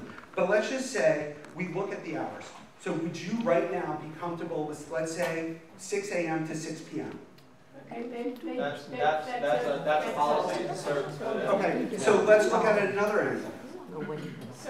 Would the township be interested in the rescue squad making a donation based on the calls that they're getting on a monthly basis? Based on what? They're not getting any money. Let's just say, from donations, because this town. Well, they do get donations, but they need to use it for themselves. That's what they're using it for. Oh, so the $31,000 is not the full budget of the squad? No, they get donations. Yeah. They just had a donation drive. They have drives, but we're not privy, to we don't see that information. Our operating budget is approximately $120,000 a year, and the town gets a copy of our budget every year when they ask for it. So what happens if let's just say the squad continues their fundraising, right? And they're able to subsidize, instead of you paying the squad $31,000, what happens if they are able to make a donation or a payment for the privilege to serving this town of $30,000? Would the town entertain that? You'd have to talk with them about that, not us. I mean, that's their money, it's not our money. But would this model continue? There are so many other issues that are involved in all of this. It's not just money. There's a lot of other things as well. And we've been talking about that with them. The other issues are the stats that we're not seeing. No. They're going in circles. Another speaker, We're not going in circles. We're looking for data, and we're not getting the data. We're all looking for the data, and you will have it. It's all open. Before the decision's made, we'll have it. We told you that. Okay. I think I tried to explain the time frame in all of The this. decision's already been made. Yes, they don't have, we don't have that. Yeah. The decision's already been made. No, this is a temporary thing until we can work some things out with this one. Wait, you mean No. there's a possibility that we will not be using Robert Wood at all, and you work things out with the squad, you might go back? No, we're talking, Robin, you. But no, but be clear, because I know that that's not what you mean, but that's what it sounded like, No, so no, I'm no, saying no. be clear. So Yeah, this no, is so what I'm- temporary until you get a contract with them, but at this point, there is no intention right now, from the time that we were Robin. taking off days, but be honest with them, We're- that's what she's asking. Right. Say it straight up, come on. Okay, so right now, we are in a temporary situation. It all blossomed on us all of a sudden about a week ago. And No, it was yeah. not. May, about a month. About a month, okay, thank you. It's okay. Yeah. But, can we answer that question? Have we made a decision and there is no chance of going back? The council has not sat with it, correct me if I'm wrong, Elsie. The council has not sat with the proposal. We have not had a council meeting where this is voted on in one way or the other. But if you get a contract you do not like, if it turns out, plus things can be wonderful in negotiations, as you know, in business, right. And not so in the contracts. If you get a contract you don't like, is it still an option to go back to previous mode of operation? Where we use the... And that's where I'm saying, that's when we have to work a few things out with the first aid squad. But I don't want to, they know what we're talking about. about. I don't want to go, okay. She told them no. Trust me, it's no. She told them no. There's a question here. I told you I was going to get to you. I would just like to say we heard a lot of information and ideas from the Robert Wood Johnson. I would like a spokesman from the First Aid Squad to get up and tell us, which I think they should, what's so great about having the First Aid Squad as it is right now. So I just want to, we said we're going to get to that. I just want to make sure all the questions for RWJ have been asked and answered. But do get to that question. Yes, absolutely. I'd like to hear from them. Yes, They absolutely. deserve a hearing. Okay, Elsie, you want to?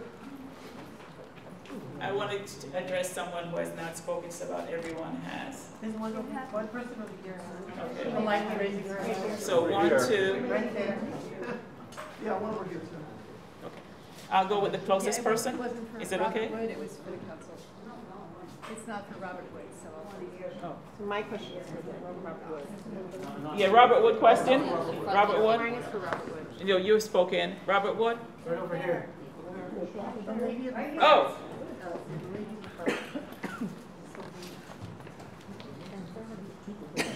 What I'm asking is, if the township doesn't contribute the 30 whatever thousand that it's been contributed, do we lose the land that the rescue squad is on? Are they going to be kicked off? What are they going to do from 6 p.m. from 8 p.m. to 6 a.m.? Where are they going to be if you're not going to pay the same thing you've always been paying?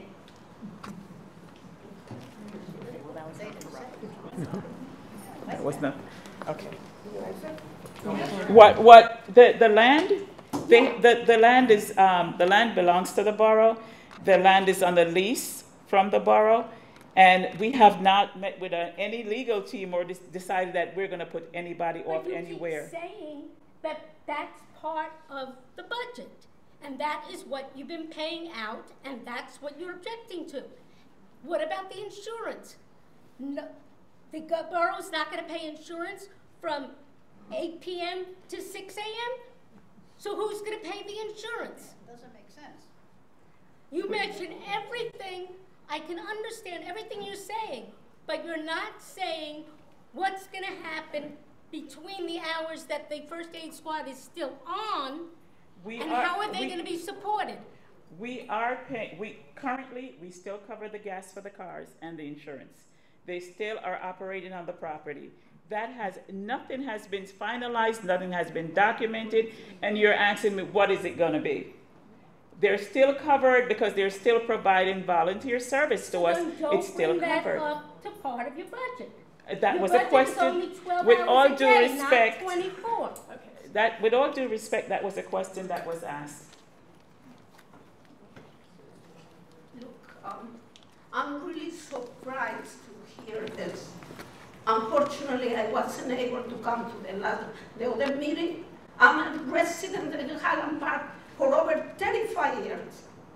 I'm here with the seniors. I used to have my house here and pay so much tax to Highland Park. Highland Park was such a beautiful city, so neat, maintained, everything so nice here. And the first squad, I give it my thanks with all my heart. One time I did use you, and you were so wonderful people. I think Highland Park, with all the taxes we did pay here, I paid my first share.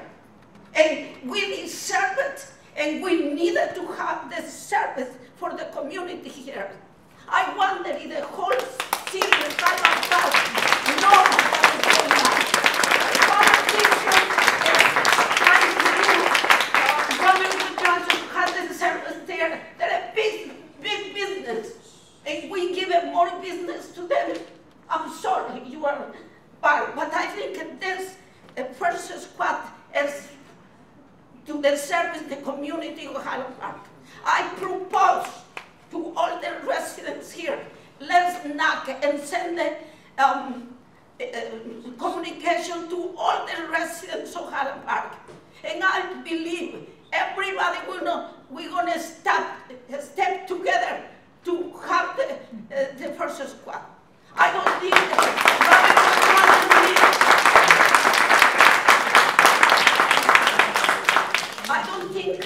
Robert wants need another business there. They have plenty of business. And you, Mayor, it's so nice to see you. I was wanting to visit you, and I'll be going to visit. Okay, I don't want you to get upset. No, but upset me. This town, I love Highland Park. I live here so many years. My children, they was raised here. They served in the country. My son was in the military. My daughter is a teacher right now in Colorado, Denver University. And you know, this Highland Park from here. I'm in my old days, and I don't have no home no more. I'm not running to the hospital because it's a big business. But I take care of my son well, and here the residents of the old people, there's many people who needs and can afford to pay all kind of money. And if it's so supplementable to pay what they can pay, that's more for Medicare, more from the government. The government is broke. We owe so much money because misusing it. And I think it's time to do things right. And I propose to keep the first square.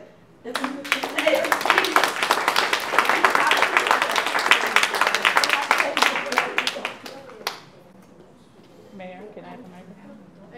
I do want to just say that, you know, it's not really a budget issue that we're addressing with the first aid squad. If somebody asked a question. It is. No, listen. It's not a budget issue. It is. It's a part of it. You keep saying it. Okay.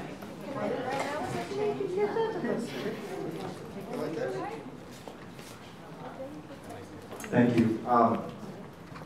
As the gentleman pointed out here, I'm an ex-councilman. Thank you for No, I didn't say anything inappropriate nor did I curse. But I would like to ask to Robert Wood, when you come into a town, I'm concerned about the uninsured or people who do have hardship. When you come into a town, do you have any numbers on our population, you know, when it comes to people who might have an inability to pay? And I ask that only because I know that a lot of people live in the building next door who are very concerned about their ability to pay and who are now being asked to pay. So I just wanted to know if that's part of your arrangement when you come into the town. So, sir, I just want to make sure I got your question right. It's in reference to uninsured. Is it? I'm just making sure I got to clarify. Uninsured I think it's for seniors. Or people who have people potential hardship. Yeah, hardship cases. Is there any kind of assessment of the population? Okay, so when we look at the uninsured population, yes, do we take special consideration? Of course, you have to have that hardship part. We also, being fortunate enough at the hospital, we also have the charity care programs that's provided through the state. Other parts that we also look at, we have we work with hospital, different social work and case management. So the nice thing is being able to be a partner within the hospital and having the breadth within the hospital system is to understand and know the population and be able to assist early. Sometimes when we find folks that are, when we find folks that are in those situations, our case management social workers are able to identify and help people through the process. If it's within charity care and or notifying, and I know Don gets a lot of questions all the time as I have this patient that's unable to pay the bill, and these people are still in the hospital, okay, before they've even been discharged. That we have those conversations. So to address, yes, there's a concern with that. Yes, we like to look at that ahead of time, but we also have some different parts within the hospital that kind of helps catch within the charity cares, within the social work, and within the case management program. Patient relations as well. And excuse me, that's the one I was trying to, in retrospect, patient relations as well. I guess I'd just be concerned. I guess if there were a way to identify, a percentage of residents who may have either a hardship or an actual inability to pay, and whether that weighs in on any decision making. I mean, it's not because we are not a wealthy town. There's a vast spectrum of incomes, but it's. I think the concern would be that a lot of people are going to go from a no-pay system to a pay system, and how many of those people are going to have a problem paying? I think some of the other pieces of this council may be able to look into and see with whatever Highland Park, I don't know if they've had from their documentation over the years, seeing what the population and what the current patient subset that they're looking at already has from a collection rate and or uninsured. So I'm unsure from that side of it. However, looking at it from a population demographic, we can make a fair estimate. The more data that we're looking at now, you think about it just over the last month or so as we started down this process, we may be able to look at a little bit, but the amount of calls is still very, very small when looking at that population size and starting to get a good end to be able to run an analysis on that. We haven't gotten there yet as part of being able to assist in the manner that we are right now. In the mayor's letter, last issue. Thank you. In the mayor's column in the last issue of the Borough News, she mentions, I believe it was 38% of the children in school are on free or reduced lunch. That will give you kind of an idea of the poverty level in the town. Very good point. Thank you.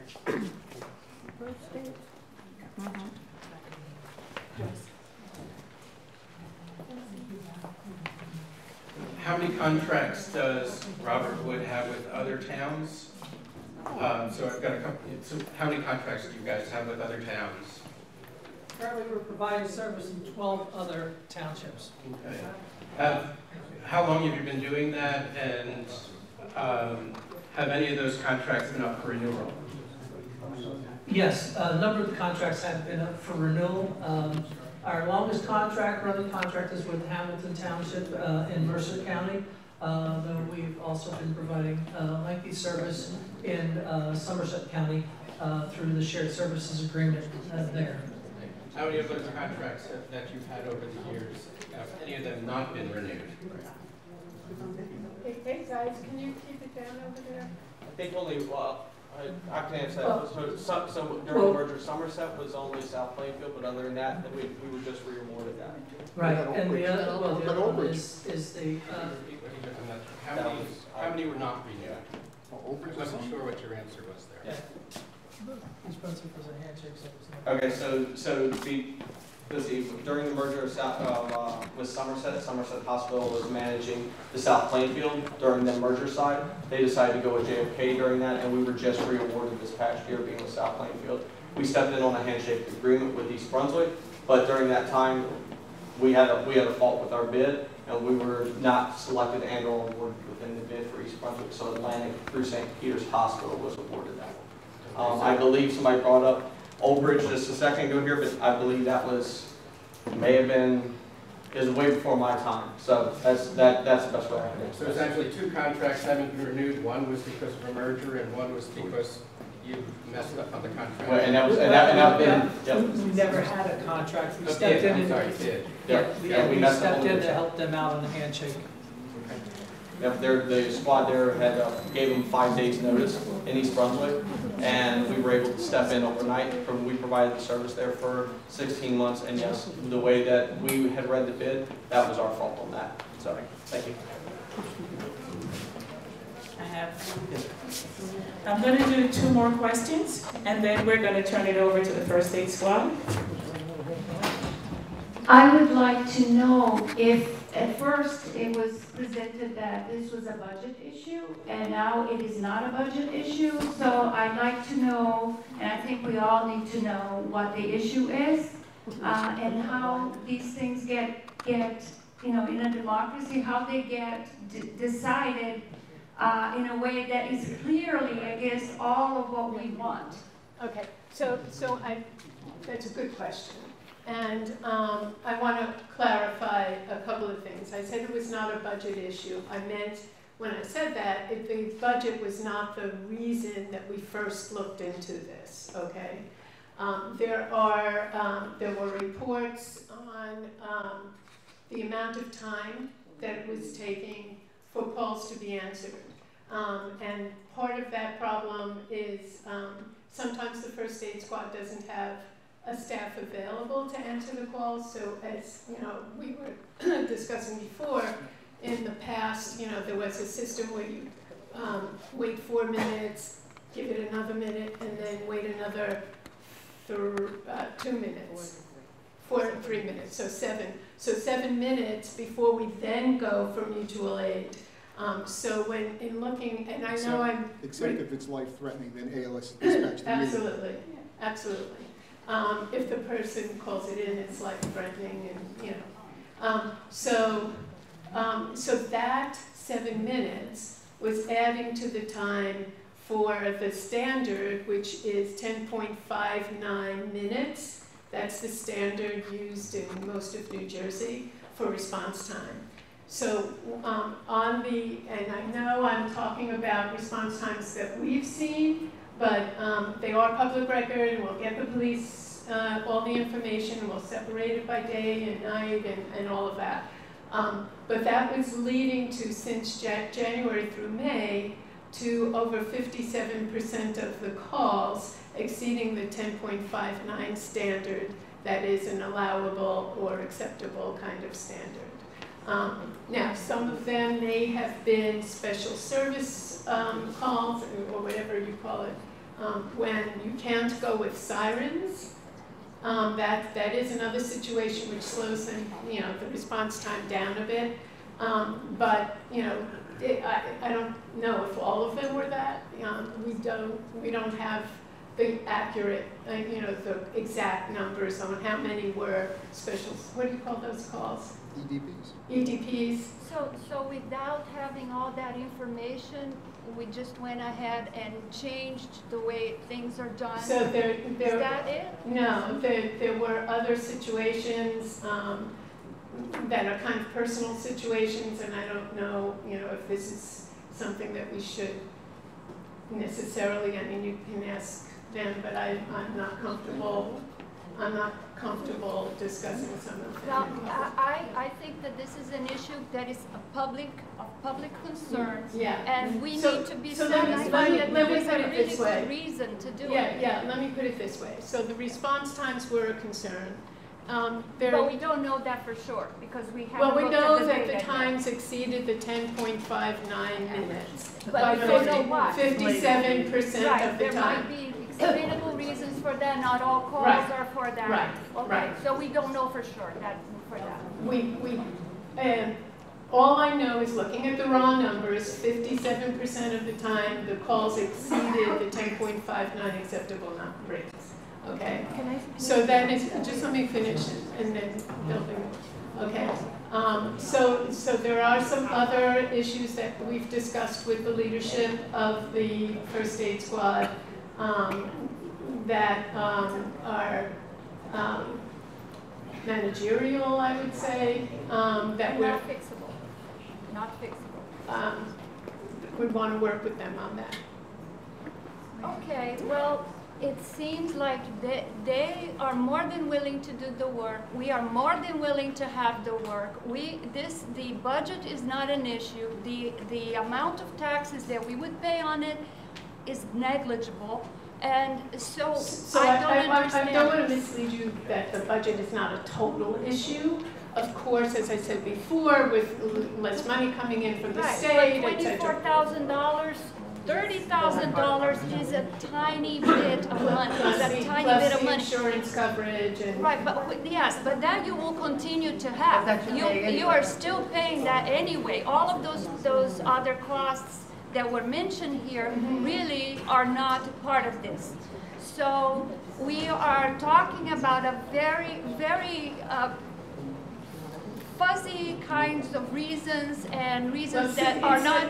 So there are, I don't want to talk about what you're calling fuzzy issues. I know it sounds fuzzy, but I don't want to, there are people's lives involved in those issues, and I don't want to discuss them. I am not saying that we should discuss them, but what I'm saying is that we need to make decisions that are based on solid ground, and it doesn't look like we are doing that.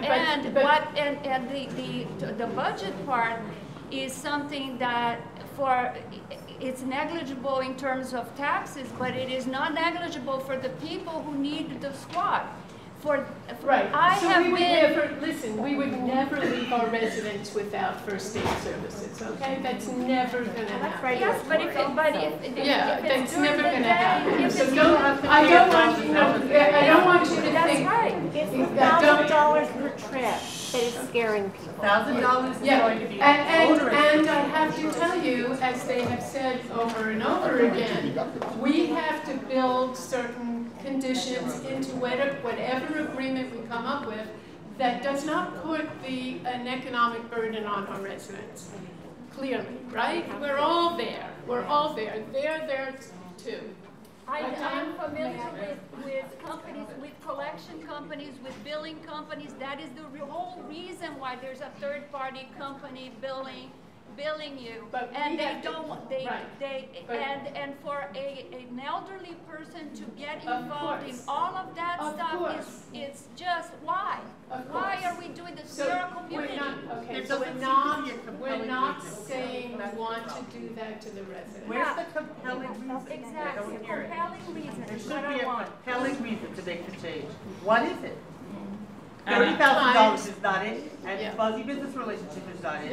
What is the compelling reason that individuals will be afraid to call for an ambulance because it will cost them $1,000, and you know that will happen to people? I have one more question over here. She has not spoken as yet. I just want to say one quick. You spoke, with all due respect, you had an opportunity to speak. I would like others that have not had that opportunity to speak. I understand it's a quick thing, but time is going, and we still have more questions to answer. As you know, I've worked at Rutgers for many decades. Right. And my office received regularly Open Public Records Act requests. Okay, open requests. Yes. And we had to literally send out whatever they requested. However, we did not respond. It was for a draft of a contract. We didn't have to, and we couldn't leave it. We just wouldn't do it. They could Oprah finalize signed contracts. Yes. We're going to need to see, so an open request is going to help us to see the contract before it's finalized. So let me, if you're Yeah. concerned about the actual When we're going to contract. see it and how you're going to disseminate it before it's signed, so we can make sure that the guarantees you're telling us right now actually So happen. first of all, I personally, if I'm going to tell you something is going to be in a contract, I'm not going to turn around and do a contract that is totally different from what I'm telling you. But that's what I'm hearing. People are going to need to see it. No, Thank you. That's not a good enough I answer. don't consider myself a politician. I consider myself a super volunteer. So we're not going to see the draft before so we can comment on it? I just, yes or no? And if yes, how are you going to disseminate it? Because we're not going to get it from an open request. So I don't have my lawyer here tonight because it costs us money to have him in every I get time, that. everything. You can look into I that can, for us I can certainly and let look us into know that. how you can make that draft available to us Yeah. before it's finalized. We can certainly Pretty look sure an into open that. request isn't going to do it. Now, how do you, second question, and it's quick. How does your office respond I'm sorry. And I know this because I have to deal with open requests all the time at Rutgers. How does your office, how do we, submit an open request to your office? Do you have forms online? People actually have to make out a form. And how long does it take you? Rutgers, I think we had 2 weeks, something like that, to get back to people. Terry, do you know the time frame? There is a statutory deadline. There is. I can't, believe it's 7 or 9 days. Yeah, it's pretty fast. Yeah, it's pretty quick. It's very fast. But do you have forms online? Yes. Process for open requests?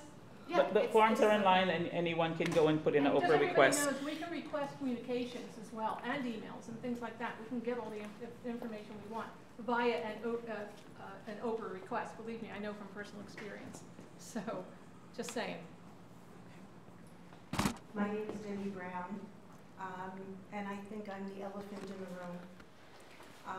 I am the ex-wife of Andrew Brown, who was a squad member, as was Zed Brown.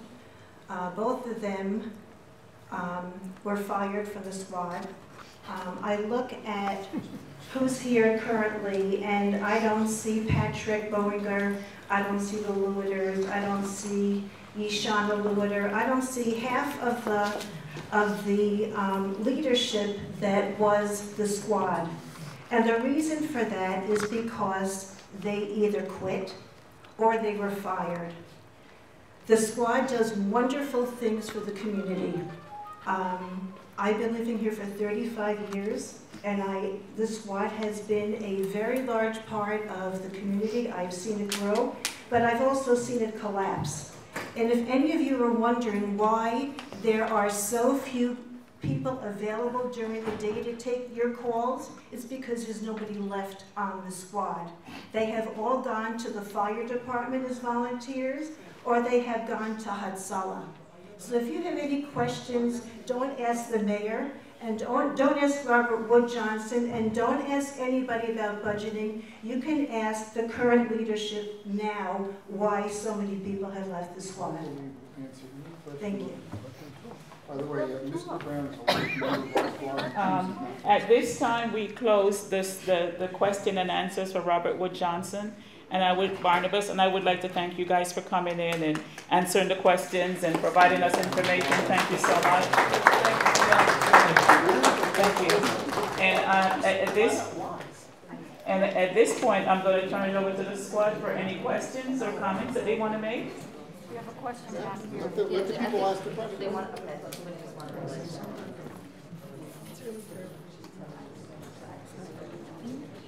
Oh, okay. I'm piggybacking on a question that was asked earlier, and don't feel that it was directly answered. I'm wondering how this lack of $31,000 is going to directly impact the squad's functioning. It's a quarter of your budget, if that's correct? You said you're 120, and so you're now about 31,000 approximately. How is that, in practical terms, going to impact your functioning?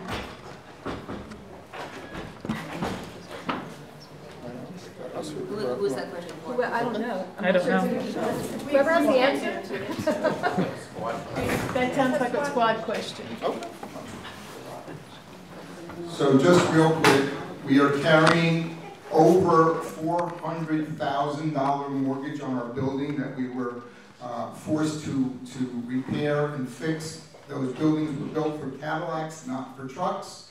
There was no exhaust system for diesel fuel, which is currently now in our building. We also had absolutely no place for our members to sleep. Those of you that may not be aware, every time you're home and your bed's nice and comfortable and there's a snowstorm outside, you can bank on the fact that there's at least 2 crews sleeping in the building.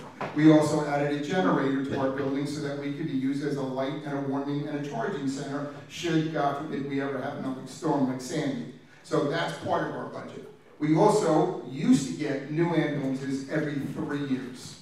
Currently, one ambulance is in 1992, one is in 1995, and one is in 2012, which, by the way, we still have payments on that one as well. So the answer to your question is that, without going into detail, because frankly I'm not sure that it really is the concern of anybody's, but over the years we've done some investing.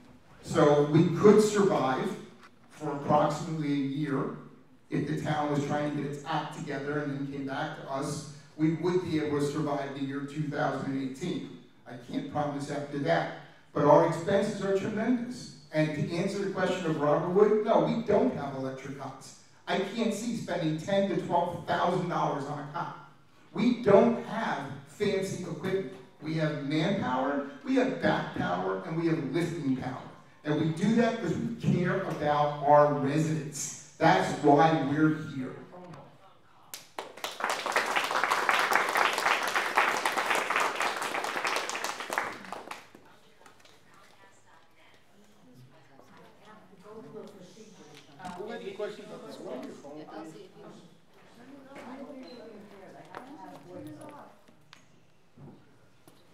So I had a list of very short questions before, and I have the same questions for you. So I'm just going to go down the list again. So I think you just kind of went through it, but how many vehicles available, and then like total, and then on call at any given time? First of all, it's, when you asked them that question, they were answering the question for a few counties. I understand it was so for this, 13 municipalities, so we only answer in this people. 1.4 square mile town, 1.6 square mile town, we have 3 ambulances. They can be manned with anywhere from 2 to 5 people. So how many, like, on average, girls will call? Average is 3. 3. And how many people are available to staff those? All the Robert Johnson people said they have a total of 400. Maybe 20-something. Obviously not 400 because it's small town. Yeah, 20-something. How has that number changed over the years, up and down? Yes, up and down. It fluctuates. Right, so right now it's 20-something. A year ago, give or take, what was it? Off the top of my head. I'm not trying to evade the question, but the problem is what you're really asking, I believe, is how many number of riding members do we have? Our squad policy is that after 10 years, you become a life member. After being a life member, you can choose to not ride if you choose not to. I've been riding for 35 years. So it just depends upon, that's really the question. And to answer that question, there are approximately 20 to 25 riding members of the squad. There's about 20 people that will answer a call on any, are able to answer a call. Right, but again, at night, between the hours of, well, now 8 to 6, we have specified crews on. So how many people are available during those times? Like I said, we have a specified crew of 2, 3, or 4 people. Okay. The rest of us are home. So the reason, by the way, the reason I'm asking these is because, like, I don't have a horse in this race. Like, I just, have a family, and whoever can get there fastest and provide the best care, that's the goal, right? So I hear from Robert Wood. Well, fastest is not always the answer, because fastest causes accidents. That is true, but they talked about the traffic stuff on their ambulances. I haven't looked into the numbers on that. I don't know. Do you have the rate of accidents for your ambulances? Do we have what? I'm sorry. The rate of traffic accidents. I can happily tell you that in the 35 years I've been on the squad, we have never been in an accident when there was a patient in the vehicle.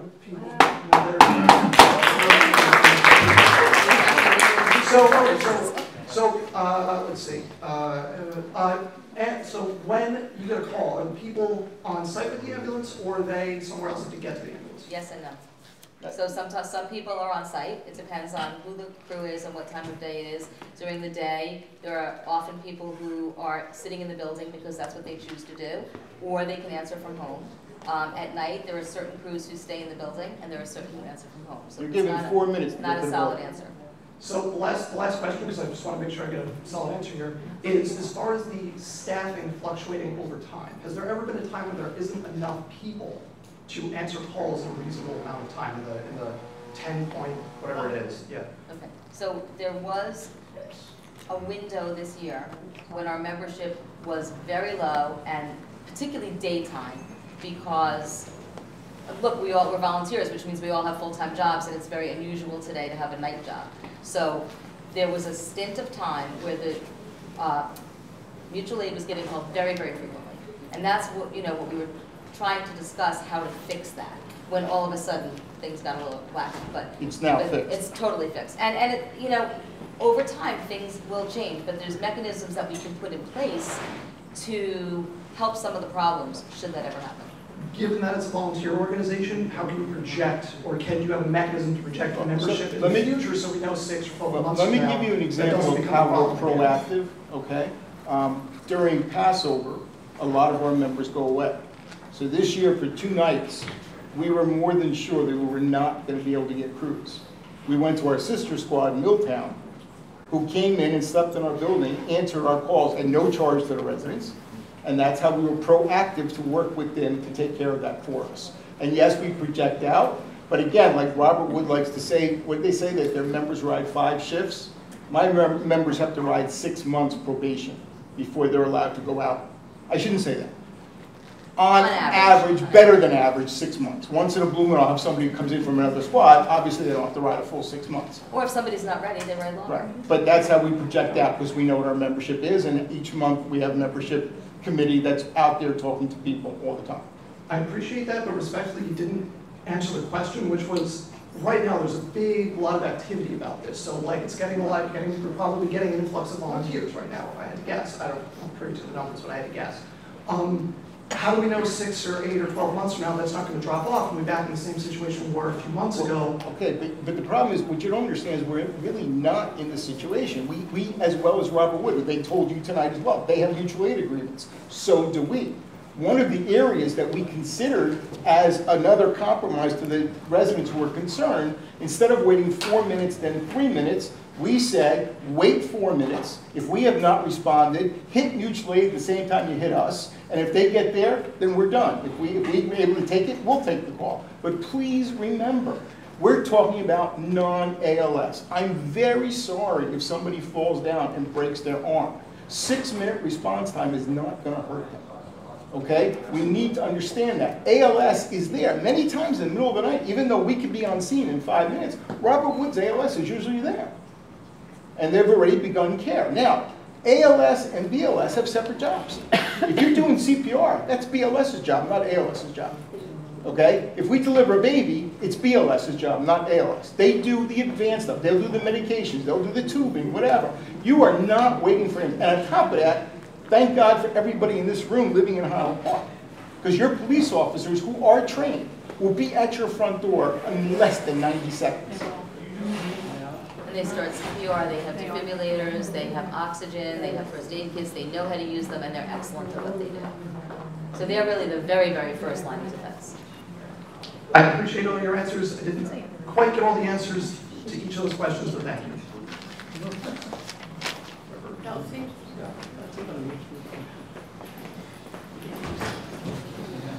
Get in my steps.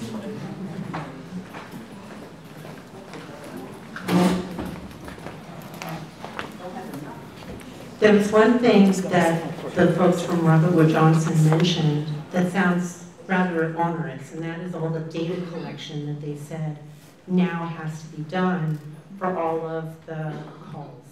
So I assume because you work through the dispatch through the police department, you've got some data there, and I guess you probably don't have an administrative staff. So I just want to ask you honestly, how can you guys deal with, from a volunteer basis, all that data collection and maybe refining that you have to do on behalf of the new state regulations? Great question. So, for all the years, we have always kept data on everything that we do. Before computers, we kept it on paper. With the addition of computers, we kept it on paper and computer. what we needed to do to satisfy the state mandates was to utilize a different computer program, which we purchased, and it meets all the NEMSIS requirements, which means that what the state is looking for in the way of data, all of those fields are included. So every time we come back from answering a call, the last half hour of our job of that call is to sit at the computer and input all that information, and then like the next day, it gets submitted to the state. So you only have to do it by the job?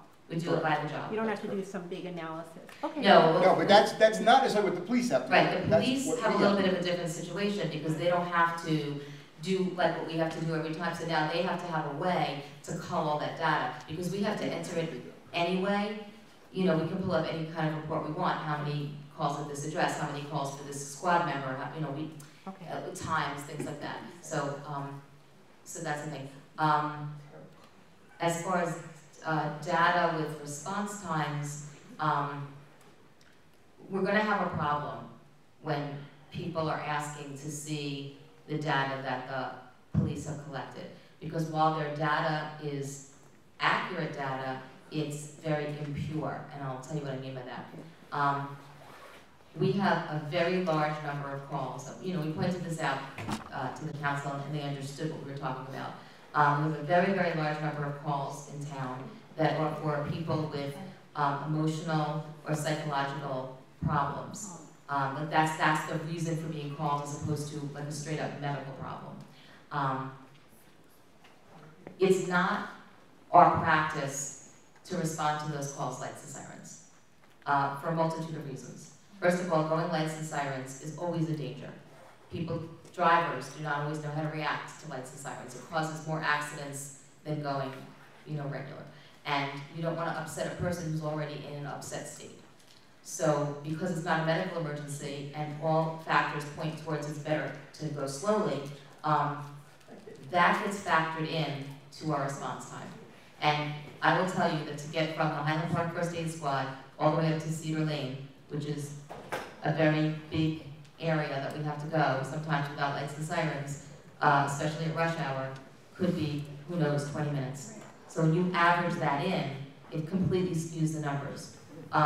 When we're talking about emergency calls, those numbers would be very, very different. We're surprised sometimes when we hear that number 10 minutes and 59 seconds, like almost 11 minutes, because on a normal emergency medical call, it does not take us anywhere near 11 minutes. From the time, and we're talking the same time, the time they say, First Aid Squad, we need help, to the time we show up at our patient. We're comparing apples to apples. That's what we're talking about with response to the 7-minute thing. All that is all built in. From the time that we get the alarm that says, come help these people, to the time we get to their side is the time we use. Right now, the system that we have doesn't have the ability to pull out those non-lights and sirens calls. We're looking at the future, maybe being able to do that, but we can't retroactively do it. So we're not really going to have such pure data. The other thing for people who weren't at the council meeting, what I said, and David just said it as well, the police are there very, very quickly. ALS, which several people have told you means advanced life support, for anything to do with heart, difficulty breathing, diabetes, anaphylaxis, anything that could be, have the even potential to be life-threatening, they get dispatched at the same time as we get dispatched. Sometimes, right? Sometimes they get dispatched before us. So that's another factor. And as far as, just to clarify, because some people were asking before and then maybe they forgot to go back to it. We have in fact had a very, very beautiful working relationship with Robert Wood Johnson for many, many years. That is 100% true. Like David said, when we're on scene, if it's a CPR call, it's our job to do the CPR. It's their job to do a bunch of other things that we don't do, they do, and we work very beautifully together. It's not like for the serious stuff we call ALS and for the Band-Aids we call the squad. It's not at all how it is. As far as BLS is concerned from Robert Wood, we have also utilized them for many years. And the way we've utilized them is exactly the way they're being utilized now, except for one major, major difference. It used to be that if we did not have a crew available, then Robert Wood came in. Now Robert Wood is automatically coming in. They're not asking us to come, so they're going straight to Robert Wood. That being the case, it's the same mutual aid as it has always been. It can be stopped at any time, it can be started at any time. There's nothing different now until such time as that contract or proposal happens. Right? So from a billing perspective, it means right now they're going to bill however they've always billed. From a logistics perspective, it can be stopped or started at any time. All we're doing is calling in mutual aid. And we've always called it mutual aid, and they call it mutual aid. And we've heard it. We've heard them be dispatched, and we've heard JFK come and answer for them. Because that's how we all work. We cover each other because we want the best for our patients. It's not a competition of who gets to be there. It's we want what's best. And if we can't get a crew out, we're very happy to call somebody who can. And if they can't get a crew out, they call somebody who can. And that's how it works. Yeah, so we are going to see you in the park on Monday evening and afternoon for the fireworks. We will not be answering on Sunday. We will not be answering on Tuesday. But we will be answering on Monday. But we will only be answering if something happens in the park. While we are in the park, if anything happens in our town, Robert will still be called in. So these are things you need to know and be aware of.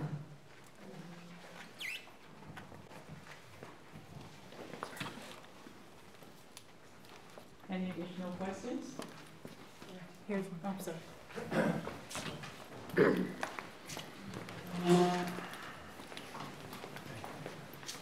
I'm happy with your answers about the times, and from what I've heard from the mayor and from others, it doesn't sound like that's the issue. It sounds like there's some other issue, and nobody wants to talk about it, but perhaps there could be some type of moderator or some type of intermediary who could work out the differences if it's some kind of personnel issues or something, and smooth those over. I think arguing about the numbers is really just to cover, and there's something else that's going on, and we're not really hearing about it. So that's one thing. And my second point is, if we're going to make a big change like this in the town, is this something that should be put on the ballot? Yep, that's right.